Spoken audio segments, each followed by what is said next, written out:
snap. Oh my God, Teepu, what the hell? You ruined our lovely intro, and we are live. Ultra Podcast Z episode 47, Tuesday the 13th. Special Tuesday the 13th podcast. We are live. We're here. Ultra Podcast Z. We're the fuck. I had a whole intro, and Teepu fucking had to say snap and ruin it. We're a podcast. We're a podcast, guys. God damn it. We brought as usual, let's just jump into introductions because Teepu ruined my whole intro. I don't Makes sense. Teepu ruined my whole intro. We're a podcast and we talk about things. Hey Ed, I see you in the chat.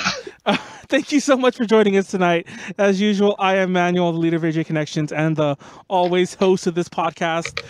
For those of you who don't know, Konaru is on her way to Japan. I think she's somewhere in LA right now, actually, but she's on her way to Japan. So she is out for the next couple of weeks. Yeah, she's out for the next couple of weeks. And replacing her tonight, and it's actually far more to that, but I'll talk about that later. Replacing her tonight is Teepu. Go introduce yourself. I'm Teepu. I'm Teepu. I'm terrible. Teepu, I mainly do writing and mostly video game stuff, but obviously I'm here, so obviously I love idols as well. That's me. Yes. And special guest tonight, we are joined by Kerrie, also known as Weeaboo Witch, from homicidols.com. Go ahead and introduce yourself. Tell us. Hello, I'm Kerrie. Hello, I'm Kerrie. I'm the annoying one from Homicidols. I'm usually in charge of the Friday Fun, and sometimes I write little bits and bobs about whatever Maniac can't be bothered to write. And I'm sorry in advance because I'm probably going to be the worst guest this podcast has ever had. There we go. I don't think that's possible. Yeah, I think Teepu's our worst. I think I'm just the worst recurring guest. Like, I've been here every episode. Yeah. But no. Recurring guest? Recurring guest. So, per usual, chat is open. It's already kind of blasting off there. Paper Maiden's in our chat, who was another of our co-hosts a few months back. Feel free to sound off there. Feel free to sound off on YouTube if you're watching us after the fact. And we are changing up the podcast soon. I'm not going to give it all away, but we are in the realm of looking for people to sponsor our podcast. But in lieu of that, tonight's podcast is brought to you by our patrons at Patreon. If you want to support what we do, go to patreon.com/AJConnections. If not, just keep watching. But yeah, let's jump into it. So what are we covering tonight, everyone? Let's see. We're gonna I have introduction because Tiffany's name is written in here so many times. I will get to that. But so anyhow, we're gonna talk about Kerrie. I'm Tiffany. Yes, Teepu is Tiffany. I should change your thing to Tiffany. We're gonna talk a bit about talk about our guests, who they are, what they do in a more in-depth way. Because I have some questions for Kerrie, not to scare you. I know exactly. Like, oh my God, like panic attack. I know if somebody said that to me, I'd be like, oh my God, anxiety's creeping in. but no. So we're trying to do, because every Halloween, especially for this podcast, I've been trying to do the spooky idol thing for Halloween. And last time I was in Japan, it didn't work out. This time we had it so scheduled, so tight. I thought we'd do it with Max, but then when Max showed up, we just went random. But so we're trying to do that more proper. We'll talk about I have it here, but we'll talk about the podcast later on. I don't feel like opening with that. We're gonna talk about the state of idol. I'd like to always bring that up whenever. I think actually that's what Maniac came up with, that like phrase, the state of idol. So we're gonna talk about that. We're gonna talk about like some cool topics. Like I don't know. I'm sure you guys have some views on this. Current groups who are not the same, but are using the names. We got this very recently with Candye Syrup. Talk about that. We also see it with Peen, Lawleyson 564. Like they've been like 5 times like this. We're talking about BABYMETAL, all that drama surrounding them. I want to talk about idol fandom, the good and the bad, because I feel like that's a topic we've circled around but never talked about. And we'll talk about all the overseas idol events and stuff like that. And some of the best and worst idol moments of 2018, because I don't know how many more idol podcasts we'll be doing before the year is up. So, so on that note, let's just jump into it. Kerrie, what is it like writing for one of the craziest people in the idol media scene. Nice. It's okay, I guess. Yeah, it's a lot of fun. It's given me a lot of good opportunities. I've been to, since this year, I've been to multiple idol shows, which was a hell of a lot of fun. So, it's been good, yeah. I'll be honest, and just like, I don't mean this like in a bad way, I guess the way to put it. After seeing all your crazy memes, and like you're like one of the meme queens on, like, especially in the idol scene. I'm just surprised how like soft spoken you are. You're like, Thank you, I guess. yeah, I'm like, I don't know. I was expecting someone more I don't know, maybe just nervous and you're hiding it, but I was expecting someone more like. I am very nervous. I mean, at least your face isn't like on this like our ugly mugs are. I mean, I'm sure you're a million times better, like more pleasing in the eye than we are. Oh no! I think my. I mean, you're the ugliest person on the planet. Manuel, that is true. I think my self-portrait is very accurate at this moment in time. Oh my god. Well, 50 chins, permanent tired face. I think this is accurate enough. So yeah, so speaking of all the memes you do, not just the memes, like how do you find time for all your like, I don't know what other word to use. I'll just like use your, all your shit posting. Like you seem to like. Okay. No, I mean like you do some edits. I mean, mind you, they're not like, you're not going to convince anyone they're real or things like that. But you do some crazy edits really fast. Like I work with Photoshop, and I'll sit there for like 5 hours trying to figure out how to put something behind something else. But here you are cranking out like edits like it's nobody's business, and like trolling the interwebs. That's because I've got no life. Oh, okay. It's easy as that. No. Well, I'm unemployed at the moment. I'm looking for like an actual job, but haven't had too much luck right now. So I've just got nothing better to do, really. I mean, we've all been there. It's easy as that. Yeah. We've all been there. Yes. So I did notice you've, and this is actually going to tie into Teepu after this, but I did notice you've been to a few things, with Homicidals. Have you, he like working with the site has taken you to certain events and meeting certain groups. Yeah.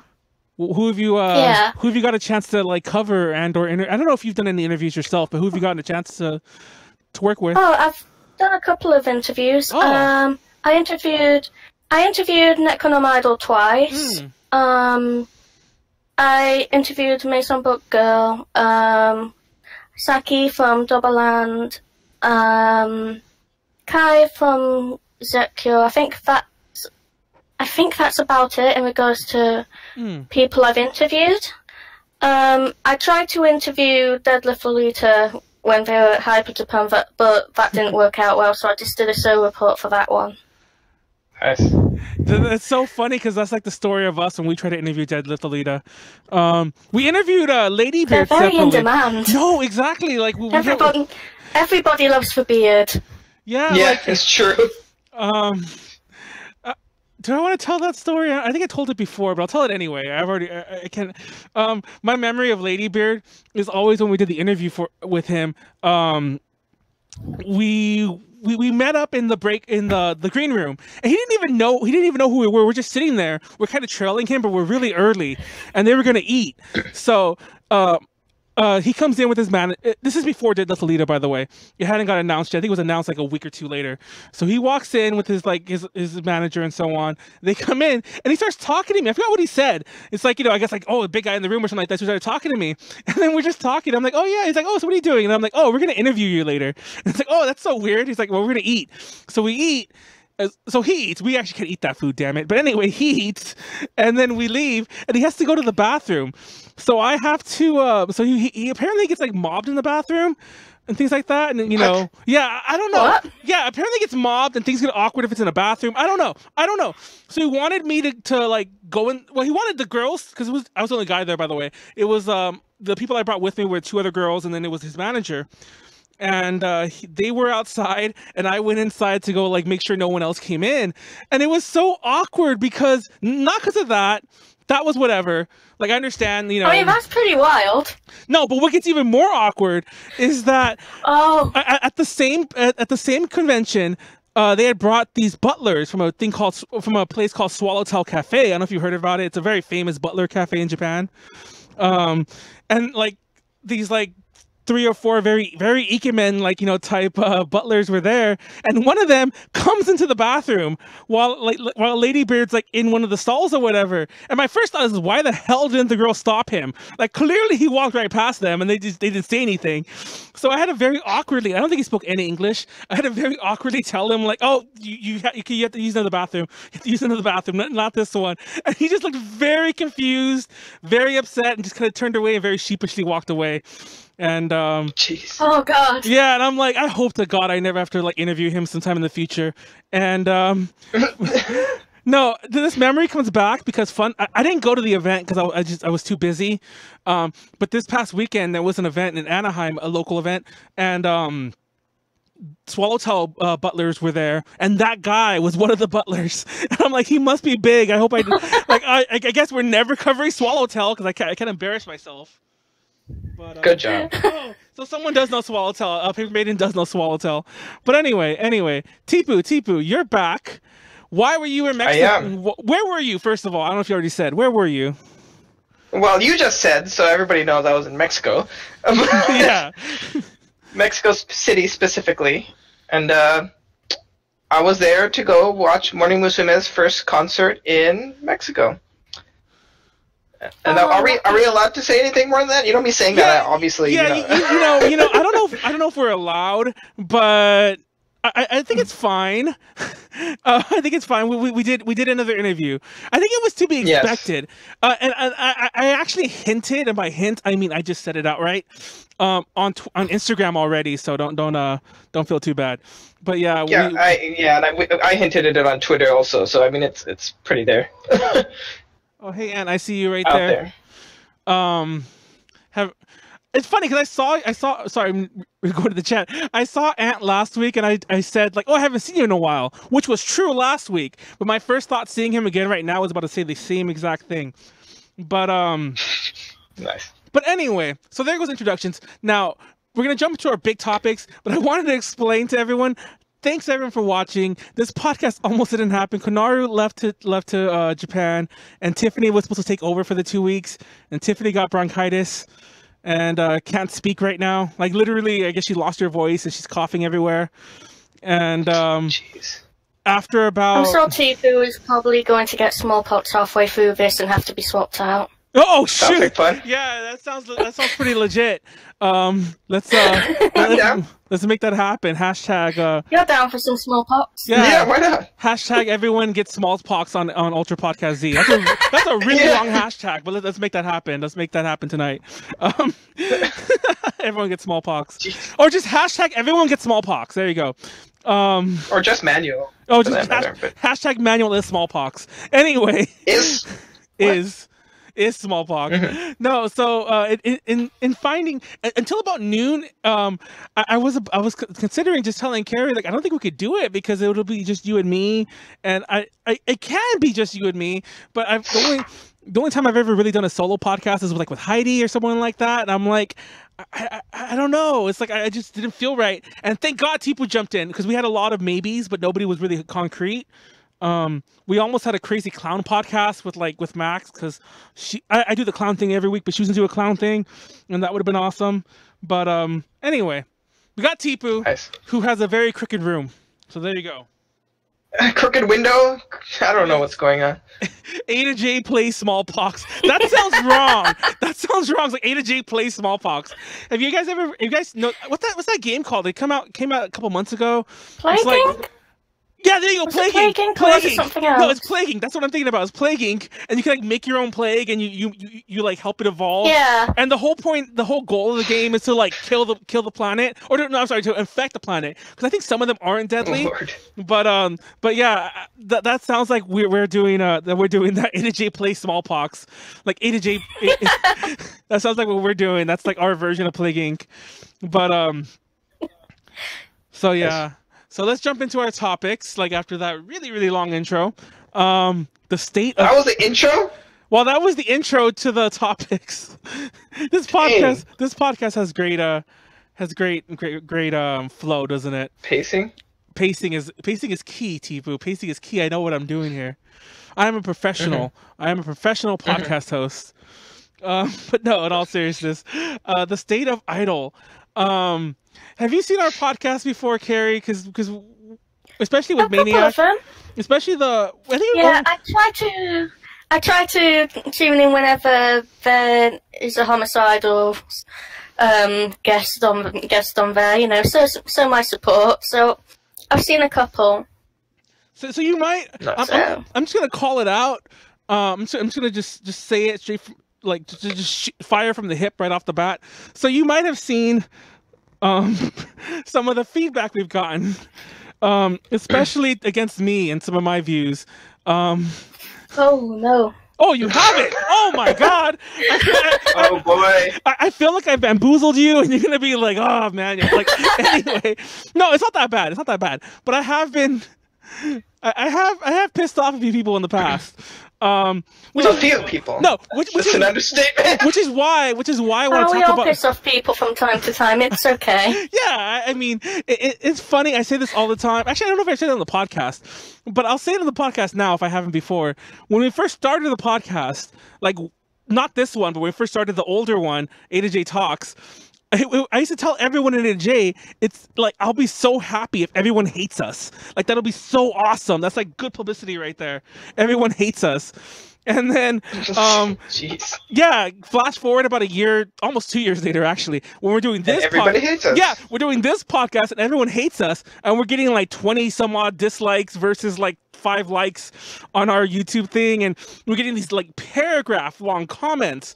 And I'm like, oh my God, this isn't fun anymore. I don't want this. I ain't gonna help with that. I'm sorry. No. To be fair, I don't think I'm gonna be able to improve anything. Oh, I hope you do. Anyway, no, I'm just kidding. No, I will say this. I don't want to stir the pot. Okay. Actually, I'll jump back because I want to talk about the state of idol real fast. So, okay. It's tied into that though. So, how do you think the year 2018 has gone for idols in general? And you can take that however you want. You take that however you want. Be it domestic, be it foreign. Obviously, your foreign experience, or your foreign as in non-Japan, by the way. Your foreign experience is like so different from ours at that, I'm sure as well. So, So yeah. In regards to foreign idols, idols performing overseas and things like that, I think it has improved. I am seeing a lot more, not just in the UK, but like you went to see Morning Musume in Mexico. A lot of people I know have been going to all these different events. A lot more groups are doing world tours and European tours. So I think it has improved for overseas fans, definitely. I don't know how to feel about domestically. I guess I don't really pay that much. I guess I don't really pay so much attention that I can really have an opinion on that. For me, it's been going with the flow, really. Teepu, your ideas. Sounds about right to me. I pretty much concur. Like, I feel like the foreign state of idols. I mean, anybody who knows me knows that I'm pretty focused on who I follow. But that being said, yeah, I mean, I feel like the foreign scene, there's been more outreach, there's been more connection, there's been more, obviously, performances overseas. So foreign's been good. Domestic, based on what I know, which is relatively limited, it's been relatively successful. I don't know if I'd say that it's necessarily improved or got worse. I feel like it's steadily been decent. So, but that's based on what I know and the handful of groups that I follow. So, overall, good. Yeah. I almost feel this.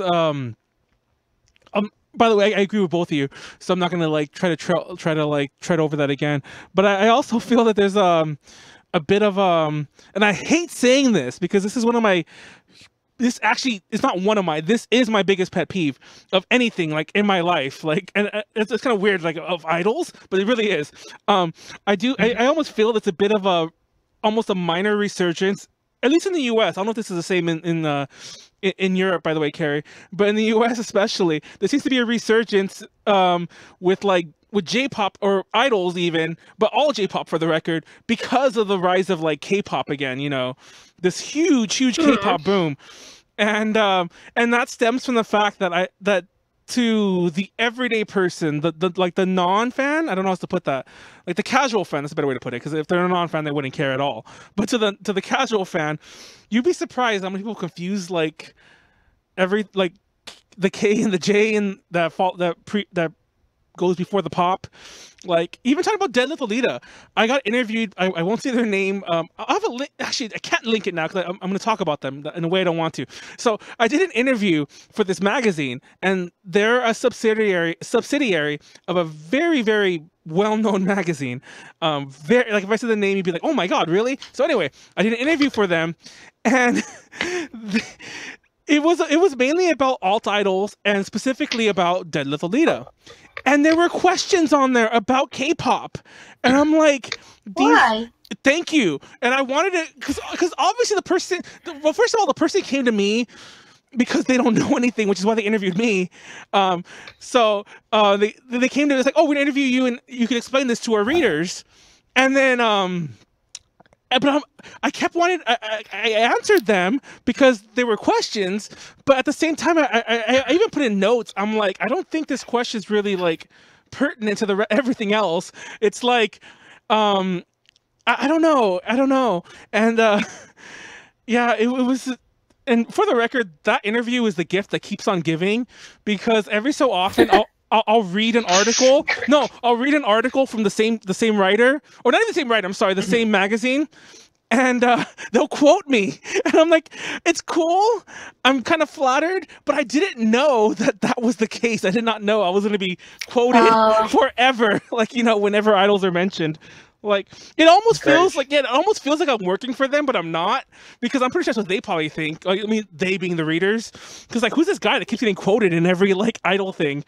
But anyway, so yeah, I don't know. One thing I have noticed, go ahead. I feel like, especially, I have noticed that especially this past year. I want to say a contributor for that would probably be Produce 48. You know, merging J-pop and K-pop together pretty much. I don't know if you've seen any of that. Produce 48's an interesting thing. Now, we used to cover that almost religiously on the podcast, and I noticed something as we went on. Actually, I need to back up a little and ask this first. I didn't ask you before. I know Teepu. Actually, I don't really know Teepu's thing. Do you like K-pop? Are you a fan of K-pop as well? I'm asking you, Teepu. I enjoy a handful of groups, but beyond that, I mean, I don't follow them actively. Yeah, I'm the same. There's a couple of groups that I like, but I don't really follow them religiously. Yeah. So I think you guys are both kind of, I mean, like, I don't really follow any, but I did before. I kind of dropped out big time because when A to J started, it just like, I started getting annoyed with the people confusing the two. But, and it's ridiculous. Like, I have stories upon stories. I do a whole podcast about it. Actually, we kind of did.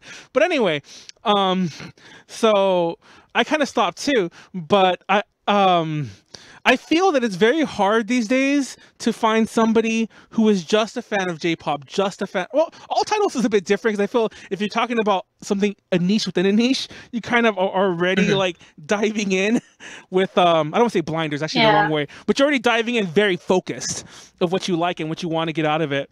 But I feel like there's not many people who are just fans of well, there's definitely people who are just fans of K-pop, but I feel like there are not that many people who are just fans of J-pop, which is probably part of the problem.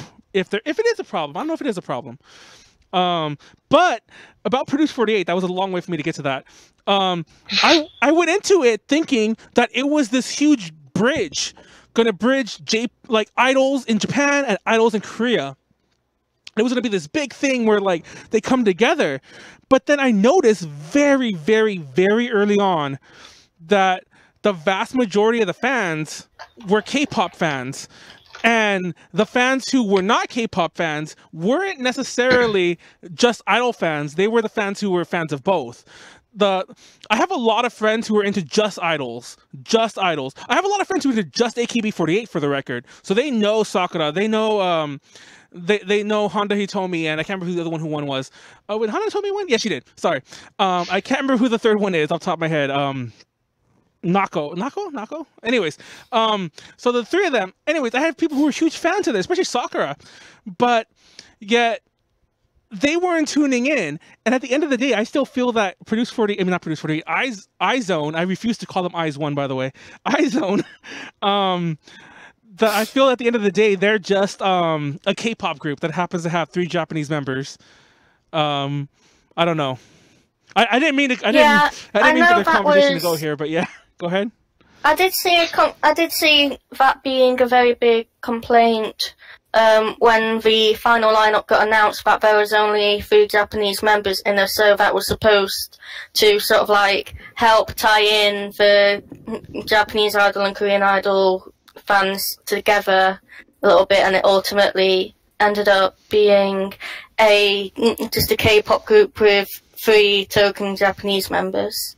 I saw a lot of people who were very upset about that. Yeah.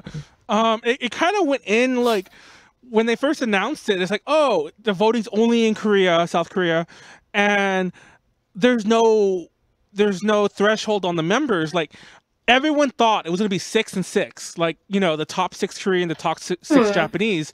At least, maybe not everyone, but we thought. Here I am, like putting my views on everyone. But we thought that was what it was going to be. But then they were like, oh, it could be anyone. It could be all Korean for all, you know. In theory, it could have been all Korean. In theory, it could have been all Japanese.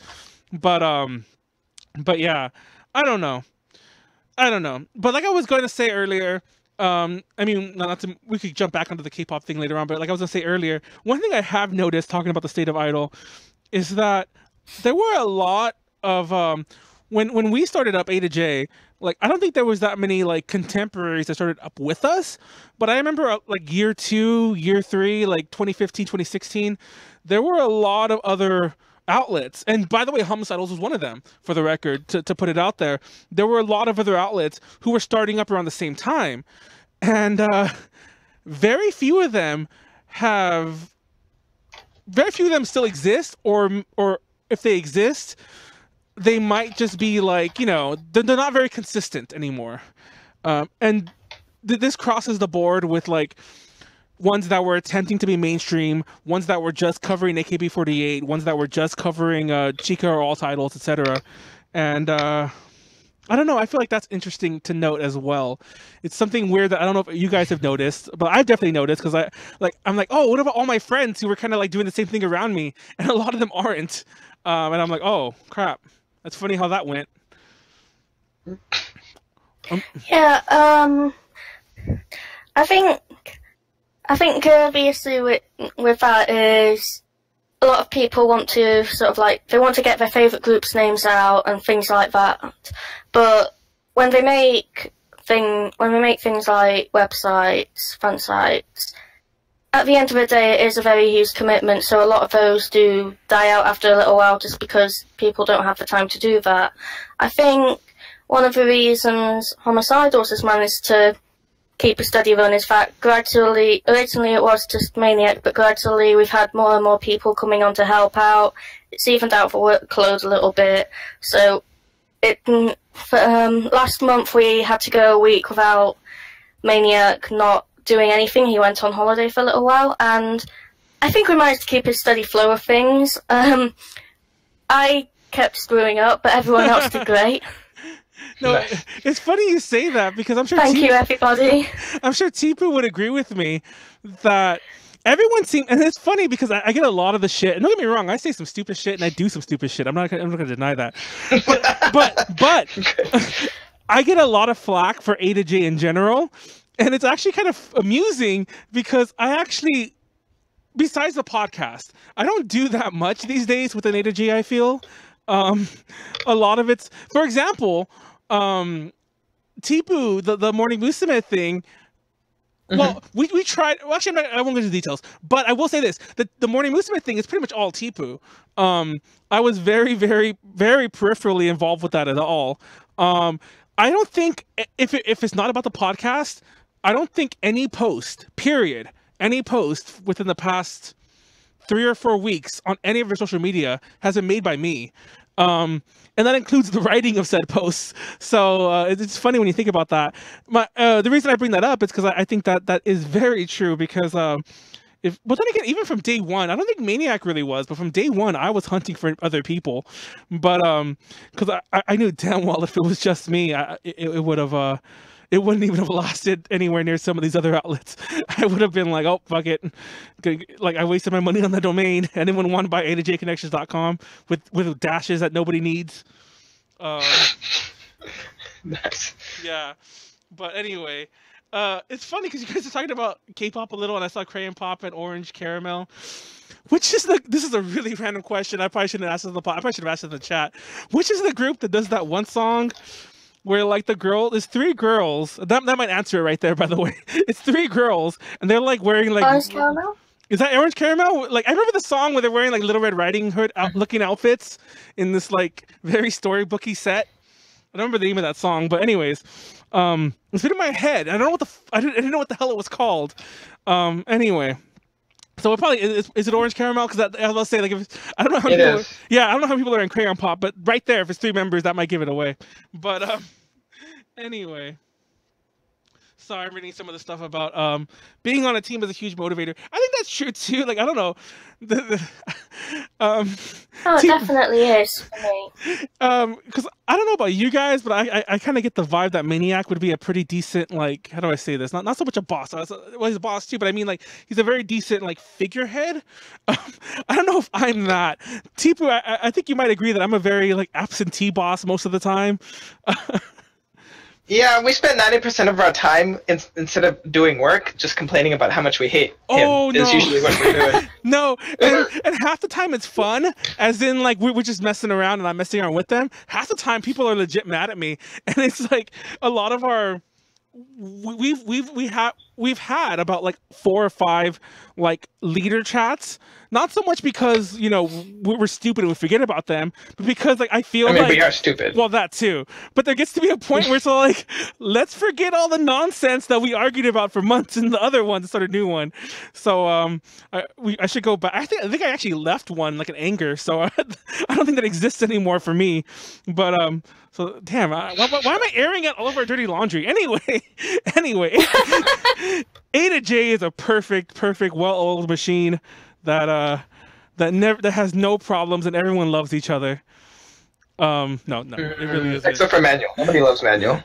But no, real talk, there's about like 30. Well, once again, like if you count like the podcast people, because there are some that pretty much just do the podcast. Like Konaru is one of them, but there's others as well. There's probably about like 30 of us again. For a while there, we dropped pretty low. Like there's only like 20 of us. There's a lot of us, and if you count the people who are doing panels, because one of our big things is panels at conventions. But anyway, who's a good dude? Am I a good dude? Oh, Maniac's a good dude. I think it's talking about me. Yeah, no, not you. Nobody would ever call you a good dude. I really thought he was, because I saw Supreme Nothing. I really thought that he was talking about me, and now I feel bad. And I'm just kidding. Well, I do. Okay. No, I don't feel bad, but I really did think he was talking about me. That wasn't a joke. I really did think that. Let's jump ahead in topics. Actually, so I want to talk about BABYMETAL first. And I feel that's the easiest one to jump into, because let me know if you agree with me or not. I really feel like, of course, there was the AKB48s and the Morning Musumes of the world, but I really think it was BABYMETAL that really popularized idols in the West. And beyond that, I definitely think it's BABYMETAL that popularized the alt idol thing, you know, the boom, so to speak, of alt idols. Do you agree? Yeah, I do somewhat. I think my direction into getting into alt idols was BABYMETAL, then BIS, then everything else. So, and when I went to see NECRONOMIDOL for the first time, there were a lot of people who attended who were wearing BABYMETAL t-shirts, and Bandmade t-shirts as well. So I do think they did definitely help contribute to the popularity of alt idols in the West. Do you agree with that, Teepu, by the way? For alt idols, absolutely. I 100% agree. For regular idols, I don't, mainly Really? because I feel like the average BABYMETAL fan doesn't even understand what the concept of an idol is. Well, see, it's complicated because I've said this a million times. I feel like there are like two big levels to the BABYMETAL fan. There's the ones who also go to every idol show, who I feel a lot of them were introduced to by BABYMETAL, by the way. But there's also like just those metalheads and concert goers and, you know, whatever, who will probably jump into the show just to like go to a rock or a metal show, and then a lot of them don't really understand the idol thing. I don't know, it's complicated. But then again, I kind of agree with you too, Teepu, I guess. Even though that was my statement, I asked if you were agreeing with. Very nice. That's Manuel flip-flopping left and right. No. That's what he does. But no, for the record, I want everyone to know that the chat agreed I am a good person, and that like makes me feel great. But anyway. Yay! Yay! But no, BABYMETAL, it's funny because like I'm very big into marking periods, like within the idol thing, so to speak, like the idol timeline. And I feel that Yui leaving BABYMETAL is a very, very, very huge thing that we might not even notice yet about like how important it is. I might be wrong, by the way.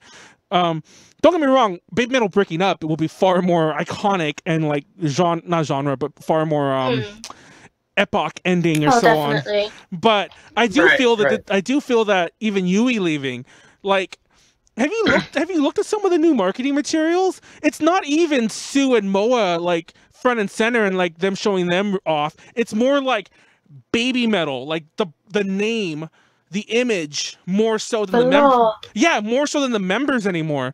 And I'm like, what the hell is this? You know, like, I expected this whole new push of the duo, but they're more pushing BABYMETAL. Like, they're almost trying to still trick you to the average person. Like, yeah, Yui left, but if we just throw more people on stage, most people probably won't even notice. Yeah, it almost feels like they're ashamed of losing a member, in a way. Mm-hmm. They're trying very hard to cover it up. I think after Yui left, I've only seen a single promotional image where it was just the two of them, and that was when her departure was first announced. I don't know, yeah. and I feel they kind of got away with Yui leaving in a way that I feel they shouldn't have, because they basically lied to everyone, if not from the get-go. Like, that's a whole nother story. But I have a feeling, now for the record, some of you might have been on the podcast, been watching the podcast when we kept throwing around the pregnancy rumors. I still feel that's true. I think I was on that one, actually. Yeah, I still feel that's true, but I don't actually. Real fast, that's not where I'm going with this, by the way. But real fast, do you think that theory holds any water? No pun intended about water breaking. Anyway, no pun intended, Kerrie. Oh my god. No pun intended. Do you think that theory holds any water? Because somebody's gonna make that joke. It's not just me. I don't know. Oh my god, why did I say that? Anyway. Anyway, so do you think that holds any water? Before we move on, because that's actually not the point I'm trying to make. Kerrie can't stop laughing. What have you done? I'm sorry. I killed her. I am very sleep deprived at the moment. I'm laughing at everything. Yeah, I can see it.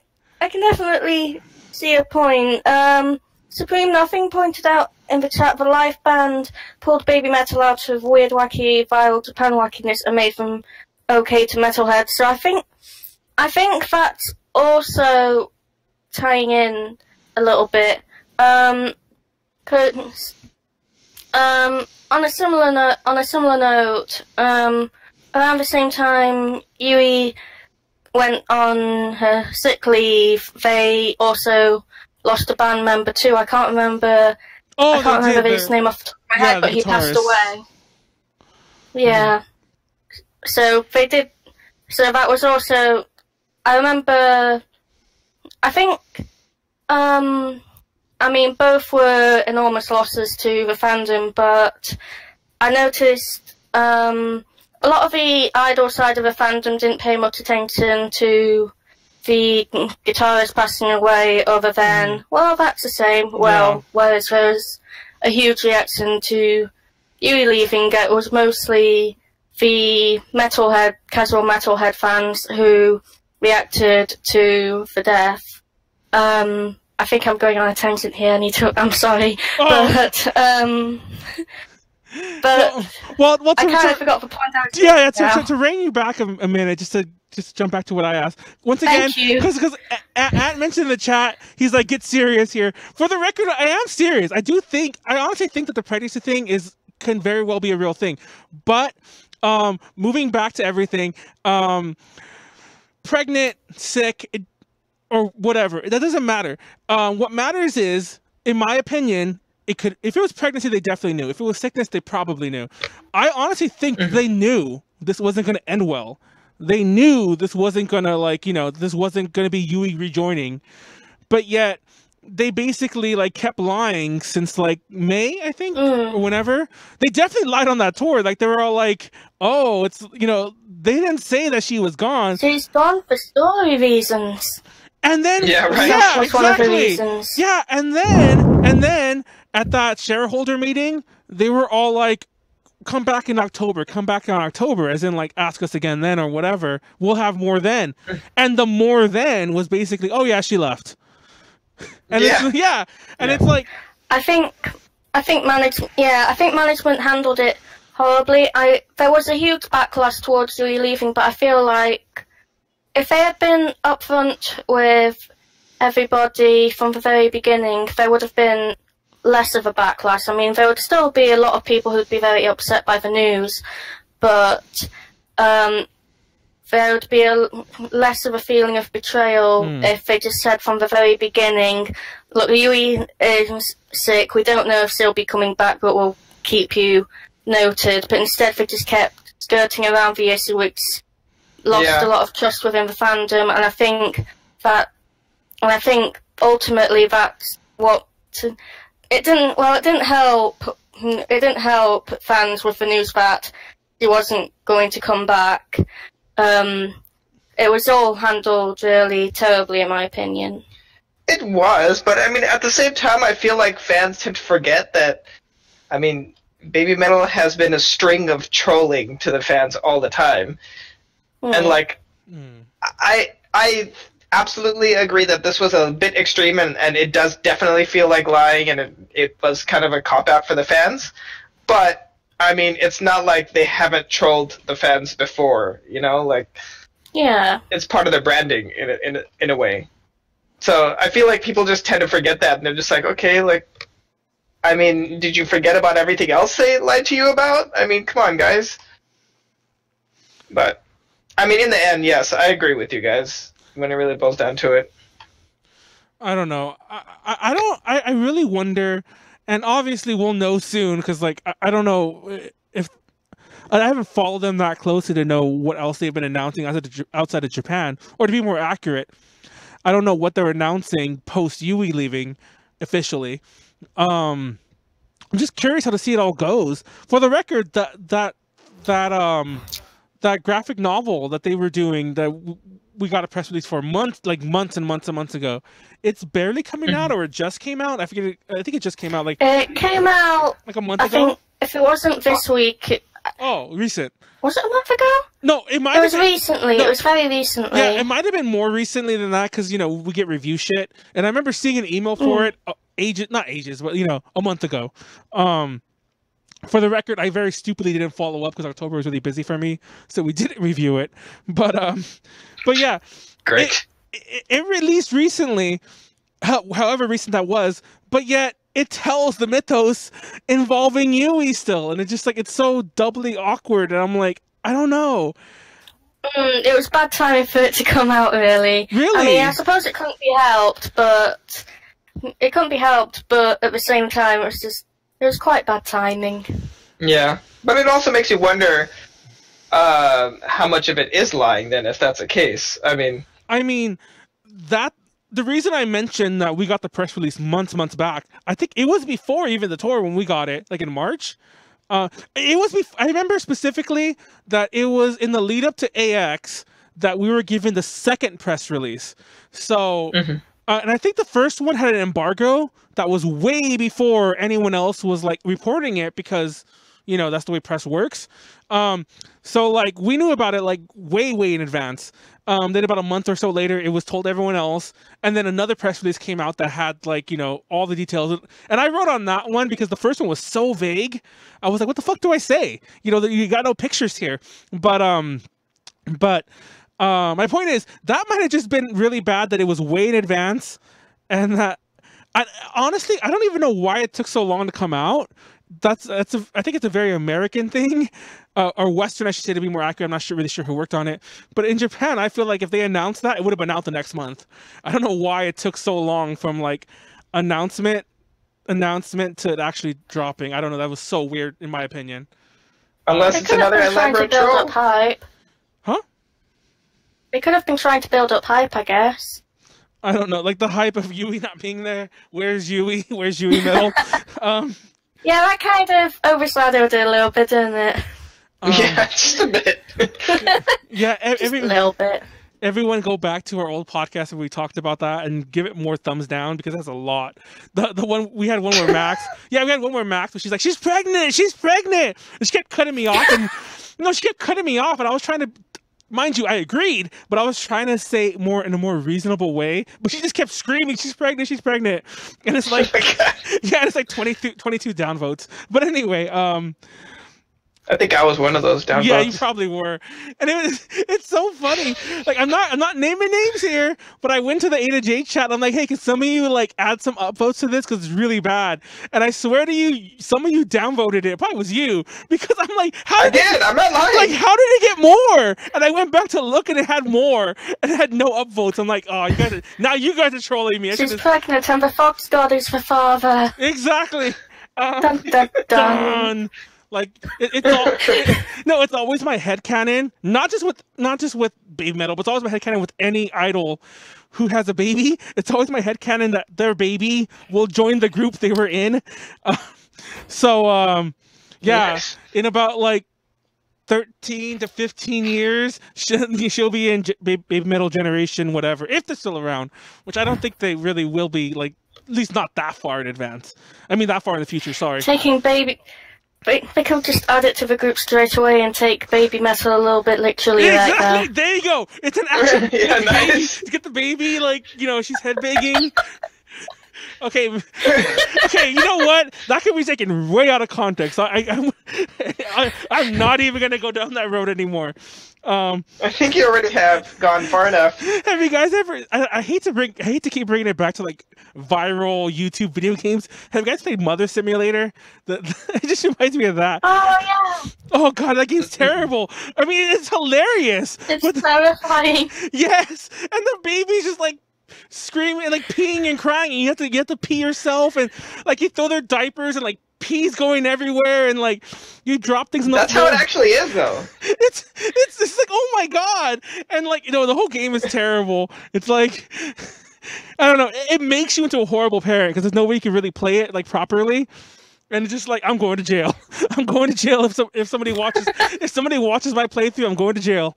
But anyway, wasn't there a game a while back where it was like 2-person game and someone had to play as the parent and the other person had to play as the baby trying to kill itself? Oh What my in god! the world? No! That's Oh my horrible. god! I don't know what it was called, but I remember like I think you're the dad or I something like can't that. remember And the you're name just, of it. yeah.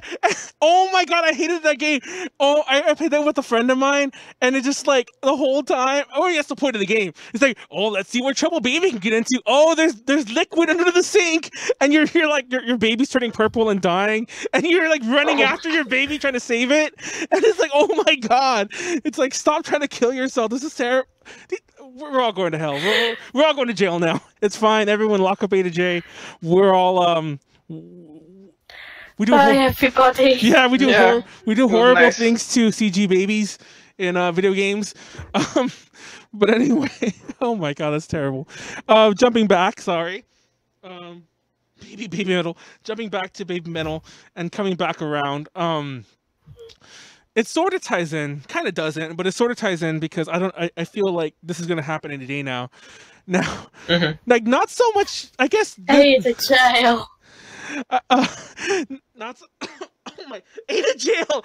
Oh my The god. jail connections. Oh my god. Where did you go? No, I'm like coughing. Manuel, don't die. I know. I'm like, I legit started Don't die. coughing. I started laughing. Oh my god, do I got bronchitis too now? Did Tiffany somehow give that to me? Like, Oh, she over gave it to you through the internet? through the internet? Like through, she's an internet ghost or something. Oh my god. Whole new meaning Okay. of internet virus. I'm sorry. I promise I'll jump back onto this, but it's my current thing to watch internet horror movies. Like I just watched like Unfriended and Unfriended 2, and I watched like Smiley, and I watched like all those stupid ones, and it's just like it's so ridiculous. It's like who makes these movies? And there's like 2 others I forget the names of. It's terrible. And of course there's Fear.com, but that's really old. But nobody watch any of them. They're all terrible. I don't know. I want to film a spoof of like Unfriended because like we can kind of do it. Like even though we're not using Skype anymore, but we can kind of fake it. And then like I just go to Teepu's house and kill him, and then then A to jail is real life. Oh my god! No, nobody take that out of context. Anyway. What are you saying? I'm talking about horror movies and doing horrible things. Anyway, no, I'm just kidding. Well, I'm not kidding. That's what I said, but I am kidding about. Stop. Okay. Just stop. For those of you who haven't been paying attention to A to J Connection's recent podcasts, we've gone off the rails many a time. Actually, there's been a couple where we've gone off the rails and never came back, and I'm not letting that happen this time. I'm not letting that happen. So coming back now, of course, groups might add members and groups might have generations and all that nonsense. I'm pretty sure Baby Metal any day now will have Generation 2. And by any day now, I mean maybe a year or 2, maybe not this second. Well, who knows? You know, and I wonder how they'll play that out for the Western fandom. Like I said, most don't even know what idols are. They don't understand the concept of generations. Mm-hmm. So I'm curious how they'll like weave that into their mythos. their tale. Well, earlier this year, around the time the Western fans started noticing that Yui wasn't showing up, they made this whole big deal of the 7 chosen ones. I forgot about that. And I think in the end it was their backup dancers, I'm not sure, but I'd imagine they'd do something similar if a new member ended up joining. I mean, are we led to believe? I remember hearing that one of their backup dancers was their choreographer or something like that. But are we meant to believe, or is this going to happen eventually, that perhaps the backup dancers aren't so much backup dancers per se, or they might be like trainees or something along those lines, something we're more familiar with in the idol world? I don't know. Could make sense. Yeah, that's another complaint I saw recently was that Mo was blending in with the backup dancers a little too much. I saw that a lot too. Fun fact, I wish Konaru was on. I believe Konaru and a lot of the other people were at the concert that they first revealed. Well, not the first reveal, because they didn't reveal shit. But at the first concert where people noticed. And it's funny because a lot of people who were there didn't notice. Like, if you weren't in the front row, first of all, if you weren't in the front row, you couldn't really tell that one of the girls was that one of the girls wasn't there. You might just see like, oh, there's 4 girls. You might not know why there's 4. But your first reaction might just be, oh, they added a new person they haven't told us about yet. oh my god, this is so cool. And there were all these tweets, all these comments, because I was looking it up, because I remember like Konara was like, oh my god, guys, blah blah blah, you know, telling all this shit. So I was searching, I was like following the tweets, and there were comments of people who were there who were like, oh, they were like, the 3 girls were so awesome, and I really love seeing Yui. There was a lot of Yui things too. That was the funny thing. It's like, my daughter loves Yui, and I brought her the content. We had so much fun. I'm like, she wasn't there, but the average person probably wouldn't have known that. Tying that in, but anyways, coming back around. So generation things, adding members, that's one thing, but there's been a weird. It's not even a trend. I don't want to call it a trend because this has been going on for a while. But it seems that there seems to be an odd thing where you don't so much like you just start the group again. Candye Syrup has recently done this. I don't know if you follow them, Teepu. Unfortunately, I don't know. They're the group that's formed by Iku, who's like has a. They're like what's. Correct me if I'm wrong. They're like a hair salon. There you go. I was gonna say they were a fashion store, but no, they're a hair salon. They're hair salons. So these are like hairstylists and idols. I love. That's cool. No, I love that a group like this has achieved. Mainstream's not the right word, obviously, but they've achieved like enough popularity that people are talking about them. Because I don't know if Teepu knows this. Have you been to Japan, by the way, Kerrie? I don't know. I don't think I've asked that. No, I haven't. You should try to go. It's awesome. It's not so much like not just the wee way, but it's awesome anyway.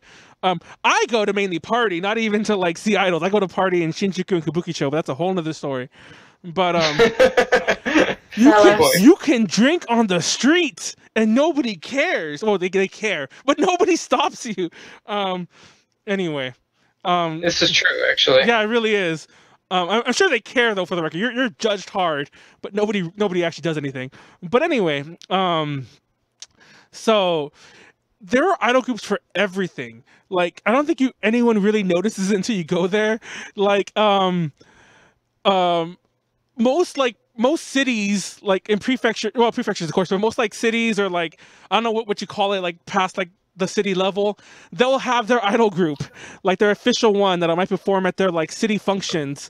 And then some stores might have an idol group, like, you know, like a clothing line and so on. And there's just so many. And like it almost feels like one of those somehow broke through the only the 20 fans who shop at that store know who the hell they are, you know. It somehow broke through that, and now they're actually like performing in the U.S. and like they have like some sort of like notoriety. And I say notoriety for a reason, but they have, you know, fame outside of Japan. That just blows my mind when you think about it. Of course, Iku's involved, nice, but it's like it's just very unusual. Like what? A hair salon idol group that somehow broke through. Like no, like no, exactly. Like I'll tell you this right now. I don't know for sure because obviously I don't frequent hair salons in Japan, but I am positive that there are more hair salon idol groups than them. There's probably nail salon idol groups, probably like, you know, etc. There's tons of idol groups like that. But have you seen the new lineup, Kerrie? Yeah, I have. I don't really have any opinions on the new lineup yet. I suppose we'll just have to wait until we see them in action, really. Fun fact, and I don't want to talk ill of them because of this. One of them is like Heidi's friend, and I don't know if I should say that. I said it anyway. One of them is Heidi's friend, and she was an ex-maid at Home, and I actually saw her at Home Cafe when I went, because like she was Heidi's like best friend there or whatever. So anyway, so I don't want to speak too ill of them, but I will say this. Their promo picture looks very suspicious. I know it's the same group with the same like branding and it's the same location and whatever, but their whole like promo first image looks suspiciously like they're just trying to pretend that, you know, they're trying to carry on as if nothing happened, and it's like kind of suspicious in my opinion. Nice. I mean, if they're trying to go with a theming, it makes sense. Because like I barely know much about them, and if it wasn't for the fact that like one of them was like Heidi's friend or is Heidi's friend, I probably wouldn't have really like, you know, picked up on the fact that I probably wouldn't have noticed. I would have been like, I would have just interchanged that with the current lineup, and nobody would have told me any the wiser. But more importantly, they're not the only group that's done that. Peen, of course, has come back. I mentioned Goho Lita Syndrome earlier. Like they have restarted like 3 or 4 times, but I think let's talk about BIS, because I think people made into the chat mentioned that BIS is like the gateway, especially to the all titles. I feel, but they're like one of the gateway groups. For the record, I think BABYMETAL is the gateway group to idols in general. Even Homicidals has that story where like he discovered like idols through BABYMETAL. And even people I know who are fans of like Morning Musume or AKB48 these days, there are several, not to say all of them, but there are several who discovered them through BABYMETAL. But anyway, jumping back to the best thing. What are your thoughts on some of the current whack stuff, Kerrie? Because it's like, because you're really head first into that, and of course you know about Pului. You know, it's very easy to make fun of. Oh my god! There's a reason I make so many memes.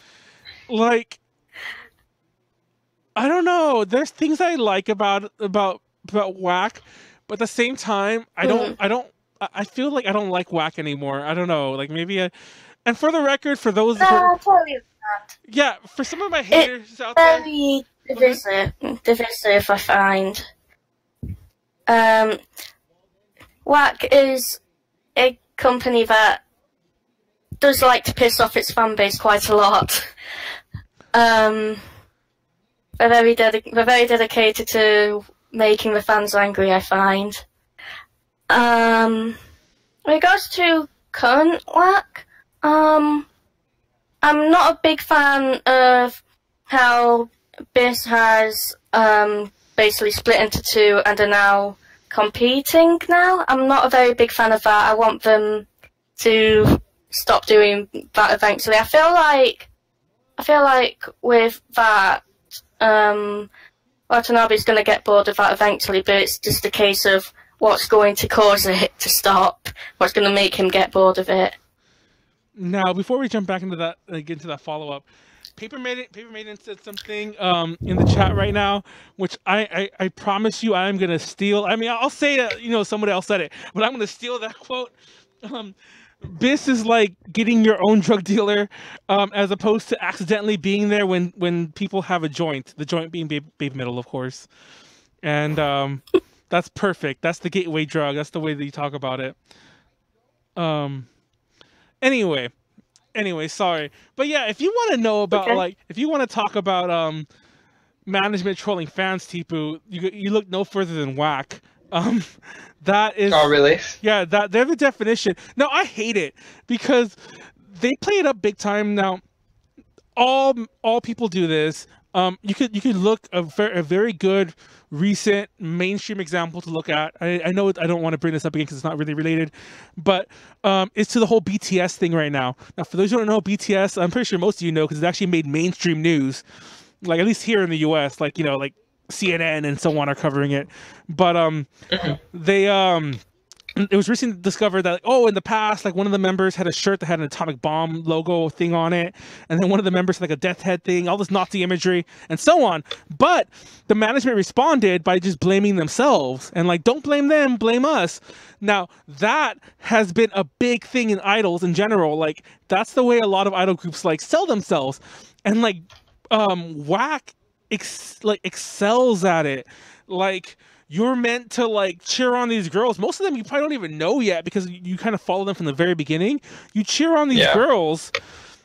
I guess part of it, you might like them or whatever, you might like their abilities, but most of it, honestly, most of it is you're cheering them on because you're like, oh my god, what a terrible boss you have. And it's almost like meant to, and it's almost like you're meant to know this. You're meant to know this. And part of the fun of being a whack fan is just bitching about Watanabe, to be honest. No, whack is the WWE of idols. It really is. I feel very good comparison. No, I feel like the whole thing is like it's all full of like the kayfabe scripted, you know, like, you know, that kind of not, you know, the heel is constantly Watanabe, you know, and so on, and you know, I just it's that. I feel like it's more entertaining, and honestly, like everyone knows this too. I actually don't like that many of the songs anymore. Like, what was that song called? The first one they did when it was BIS first and BIS second. I don't remember the name of it. That song was awesome. Mainly the BIS second version, not the BIS first one. But that song was awesome. But most of the other recent tracks, I'm kind of like, it's a lot of hit and miss for me. You mentioned earlier. It feels like Go ahead. recently a lot of black music, especially for the groups that are on a major label, especially, it's kind of fit into a formula recently.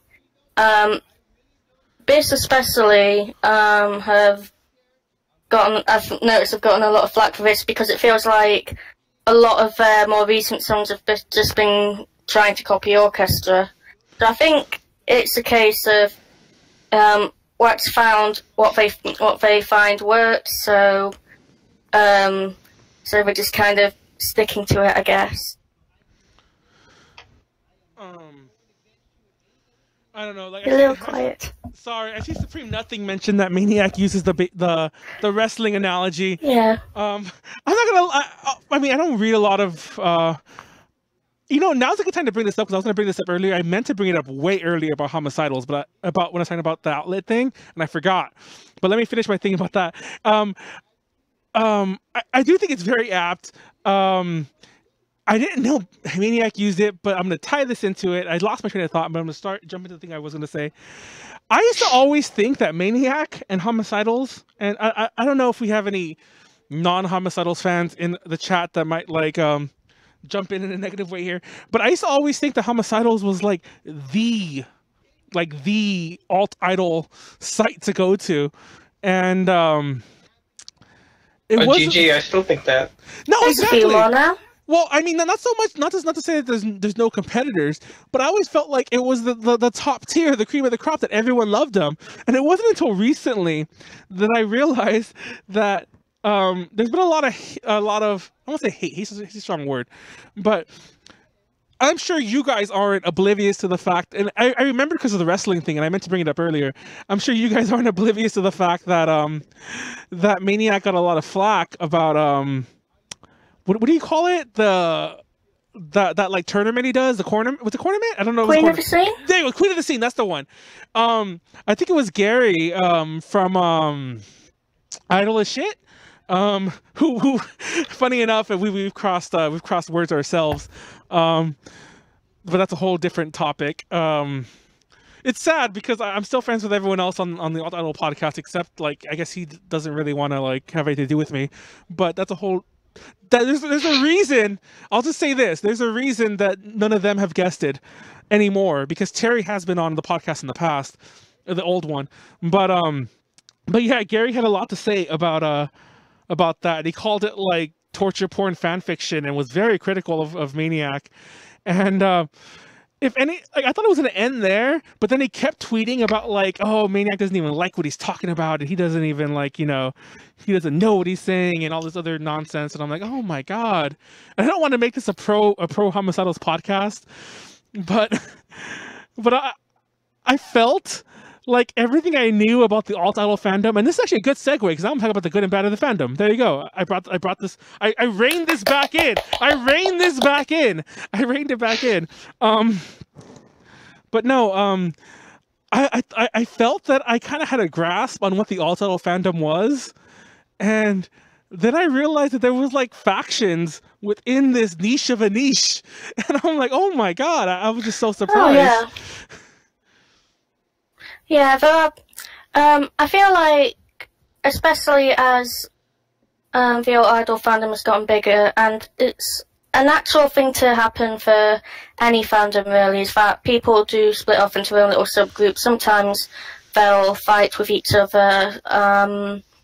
It's all natural at the end of the day. I will be honest and say I do feel quite a bit of guilt over what happened with us and Gary. I feel like a lot of the time I do feel like I've sort of contributed to the, in quotations, downfall of homicidal, so I'm just like, oh no, I've ruined everything. But I think the further it's gone along, it's just a case of some people just have different opinions, prefer to enjoy things the way they want to, may not like how other people enjoy things, and that's fair enough. At the end of the day, just at the end of the day, I just want us all to get along, really. Yeah, well. As Teepu can attest, fandom like factions are nothing new. Yeah, for sure. There's certain. I'm gonna come back to Maniac. Don't worry, but there are certain. Like, I'm a fan. Okay, you know Hello Project Kerrie, so this is I can say some of the stuff without having to explain it all. But I'm a huge fan of Kusumiko Haru, who was ex Morning Musume. You know, of course, like very ex. This is a long time ago now, like almost a decade ago. God damn, I'm old. But anyway, no, she left. She left in like 2009. Anyway, or 9. So anyway, so I'm a huge fan of hers. But she's like, there's certain fans that, especially in the Hello Project fandom, that talk a lot of shit about her, and that, to be honest, that's fine. Like you said, different opinions, whatever. But these are also the same type of fans who, if you speak ill of their favorite members, past or present, they will like jump all over like and defend, and not just defend's okay, you know, but they will like, you know, get belligerent and get insane. And the people I'm referring to are no way a minority in the scene. Not the, okay, I don't want to say they're a majority, but they are no way just a small select handful. But anyhow, and I mean, in all fairness, this isn't a thing that's exclusively limited to idols or alt idols or anything like that. This is just fandoms in general. You have, or humans in general, people only accept their own opinions, and if it differs from theirs, then they hate you. That's just how people are, unfortunately. Let's talk about whether The Last Jedi was a good movie or not, and we'll Okay, let's not start that argument, please. That movie was trash, but there you go. That's the argument. You're trash. That's the argument. There's the argument specifically happening. The popcorn was nice. I know, the popcorn was nice. That was probably the nicest part of seeing that movie. The popcorn and the. I'm gonna have to leave this podcast if you keep saying this. You know that, right? No. Anyway, so I'll jump back to it. Don't worry. I just wanted to point out. I wanted to support what Teepu said. That's any fandom. That's human nature in general. But you mentioned going back to the fall of Homicidal, so to speak. It was at that point that I realized, because like a lot of my friends. And like, mind you, these are like, I don't want to say you guys aren't my friends, but these are people in a more closer circle that I see at events locally and things like that. Acquaintances? Yes, exactly. There are people who were joining in, and they're all like, "Oh yeah, Maniac, I haven't liked him in years," and I'm like, "He's only been around years," but anyway, they're like, "I haven't liked him in years. He's so ridiculous, all this other stuff," and I'm like, "Oh my gosh!" It's like all people hate him, and even when I was posting... I'm sorry, Maniac. If you're listening, I'm sorry. No, I don't think it hated... Nobody said they hated you. I don't know. Maybe you... No, I'm apologizing to Maniac in case he's listening right now. Oh, yeah. I'm sorry if it's just turned into the anti-Maniac podcast. I didn't mean it to go. For the record, in case I didn't make it clear, I'm actually very pro-Maniac. For the record, I want that out there. I don't know if Teepu has a strong enough view to even have a view on him, but he's awesome. I would love to have him on again. I actually meant to ask him for a podcast, and it's just like, it's not that it's hard to get him, it's that it requires a bit more scheduling. And whenever these things come up, it's so like last minute-ish these days, because like, I never meant for this to be a weekly podcast, but it kind of turned into one. But that's another story. But anyway, I love Maniac, that being said. But yeah, even when I was talking about this one, I forgot why I was searching it. Oh, I just typed in Homicidals to find and it's complicated. My phone's weird. I had to like get the page so I could actually link it. And when I typed in Homicidals, you could also, when you type in anything, it shows the page, and then it shows like people who mentioned it, like, your friends. And then I saw some of my friends posting about it, and there were people just talking crap, and I'm like, oh my god, it's like I thought the alt title fandom was one big happy family, and maybe I'm just stupid for thinking that. But it used to be. I know. I feel like that's what it was. Like, don't get me wrong. Like, when I was a part of it, I kind of left my own reasons because, like, I don't know if you can agree with me on this, but God, I don't want to call anyone out by name. There are some, I won't call them out by name, but there are some people in the scene who, and there's a lot of them. This is definitely a majority of the people I know. Maybe not that exist. This is definitely a majority of the fans that I know personally, who are very gatekeepery. Like, yeah, I do see that. And it's like, is that a Western thing though, specifically out of curiosity? Because I mean, for what it's worth, my little experience with it in Japan was a very positive experience with the community. No, exactly. So I mean, it's pretty much only Western. If I were to show up and even have, okay, because there are times we mention things on our podcast, and a lot of our stuff on our podcast, and like, I've said this from day one. It's like, don't get me wrong, I'm by no means like, you know, a neophyte when it comes to idols. I know what I'm talking about. Like, I'm not saying I'm an expert, but I know what I'm talking about. But I don't claim to know everything, and like, there's things I discover too. There are times when like I would try to get into a group and I would get so much negative feedback about like misrepresenting, misquoting. I'm like, we were just discussing a video I saw. That was the first time I saw them. It's like, why is everyone attacking me? Like, can I not have an opinion of seeing it for the first time? It's like, well, that's this because of this. And I'm like, oh my gosh. And it's, I don't know, it always seems to me it's like you have to jump in and know, you have to know all the members of the group, you have to know their likes and dislikes, you have to know the management, and you have to know their formation and all the other nonsense to properly speak about them. Yeah. And I'm like, yeah, go ahead. If I'm being totally honest, and I'm really sorry if I sound like a complete bitch. I don't want to start trouble with anybody, but if there is a person of the idol fandom I do dislike, it is that kind of gatekeeping, very harsh on newcomers type of fan, because ultimately those are the types who tend to put more people off of joining in.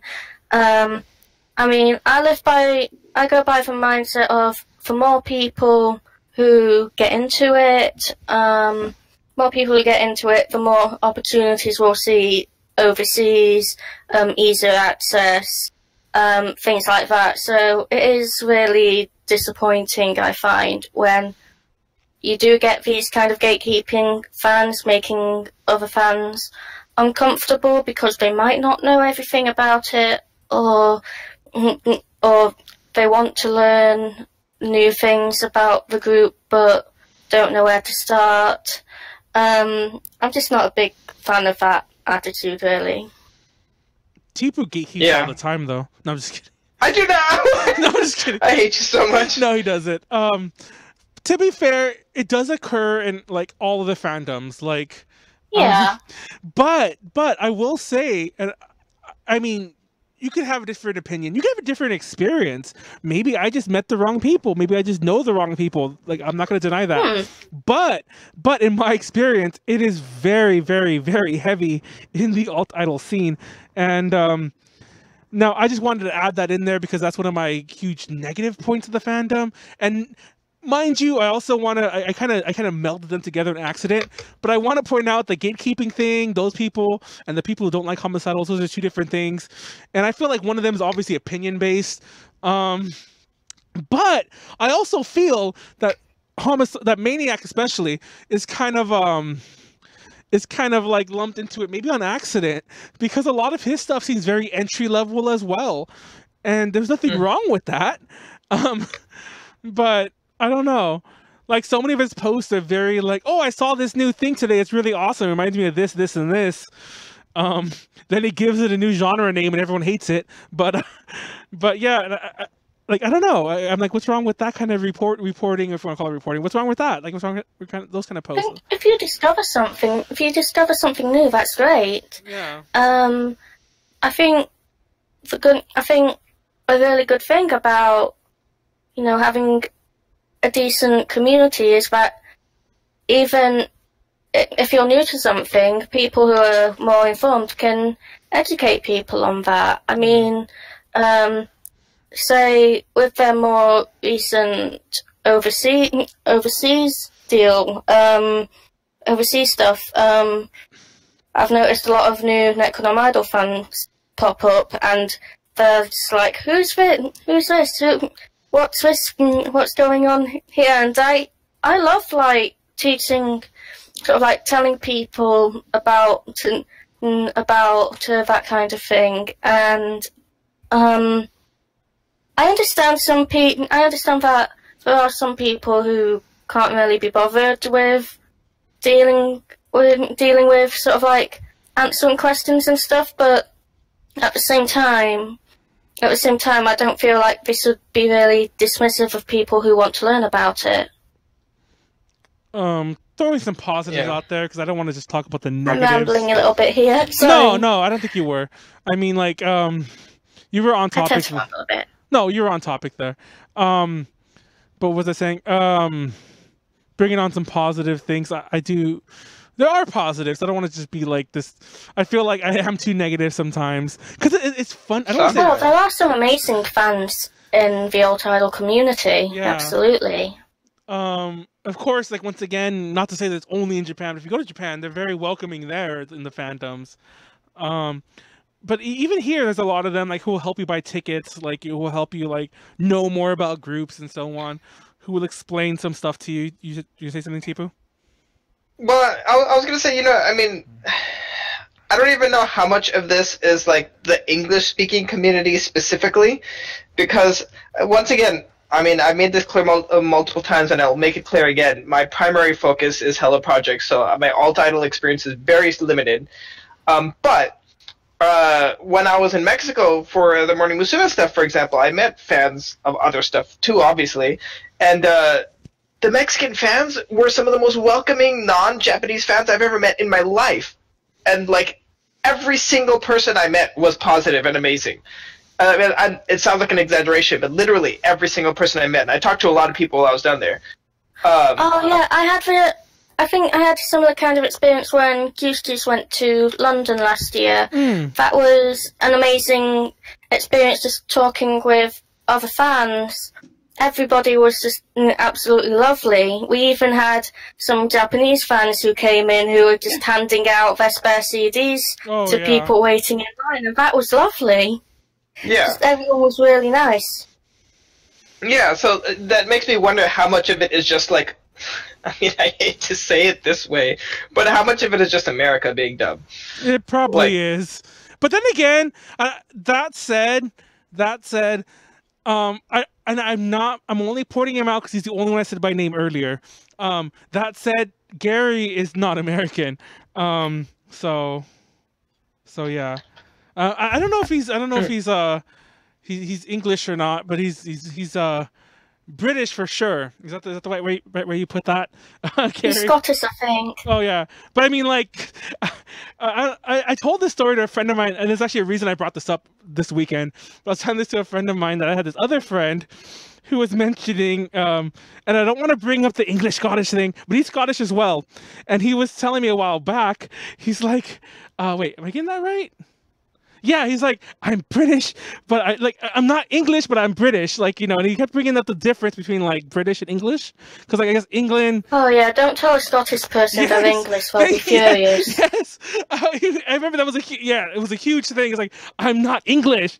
It's like, and I'm like, but don't you live in England? Like, no, I live in Scotland. I'm British, and I'm like, oh my god, okay. I mean, it makes sense. I'm not saying he's wrong. I'm not saying he was wrong.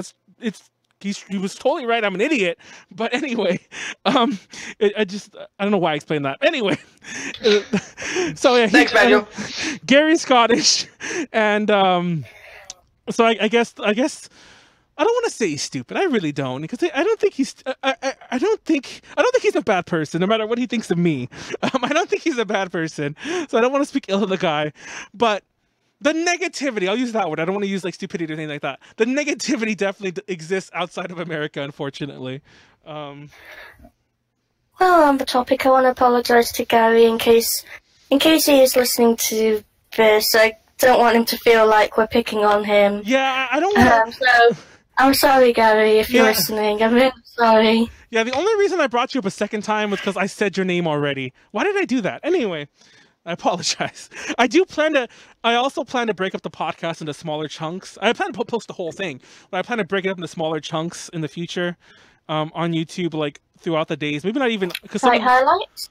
Yeah, exactly. So I do plan to break it up. Like, oh, A to J Ultra Podcast Z discusses the fandom, and so he might see the smaller version that like he's mentioned in. Oops. So anyway, Oh boy, we'll see. Anyway, Sorry. Yeah, I didn't mean to bring it up that many times either. But no, positivity. Like I said, there's positivity in the fandom. Kerrie mentioned the giving away of CDs. I love when that happens. Then again, I kind of don't anymore because I have way too many CDs. Like, but that's a different reason for not liking it. I mean, turn it into a craft project. No, I feel like I should build a shelf out of your spare CDs. I've seen people on Tumblr making entire bookshelves out of VHS tapes. You could do that. That's true. With spare Idol CDs. It would be awesome. Or just give it to other people who don't have it. You know. That's what I usually do. I get stacks, and I'm just like, I don't know what to do with this. So they're throwing them out. Like those 48 group fans who buy like 1,000 CDs and then dump them in the river. Don't do that. Be creative. Make a table out of all of those CDs. You've got options. Wait, is that something that actually happens? Yeah. I always thought those are just jokes. Wouldn't you love a table with just millions of photos of Yossi's face on it? You could do that. I know. You don't have to dump it in the garbage. You don't have to contribute to global warming. No, pretty soon all my furniture is going to be like Holo Project CDs. Just tons and tons of Holo Project CDs. No, I almost feel like I should be one of those people who just goes to a live and just like take all of it. I'm not taking any of this home. Or something like that. You should hand out your spare CDs if you don't want them. I know. No, It'll make a lot of people happy. I have so many. I give away a bunch of panels. For the record, I know people in the U.S. They exist everywhere, but I know people in the U.S., like locally, close to me, who participate in a lot of the AKB48 stuff. And not just to send Batsu, but they'll buy things when they go to Japan for like their handshake tickets or whatever, or just to support.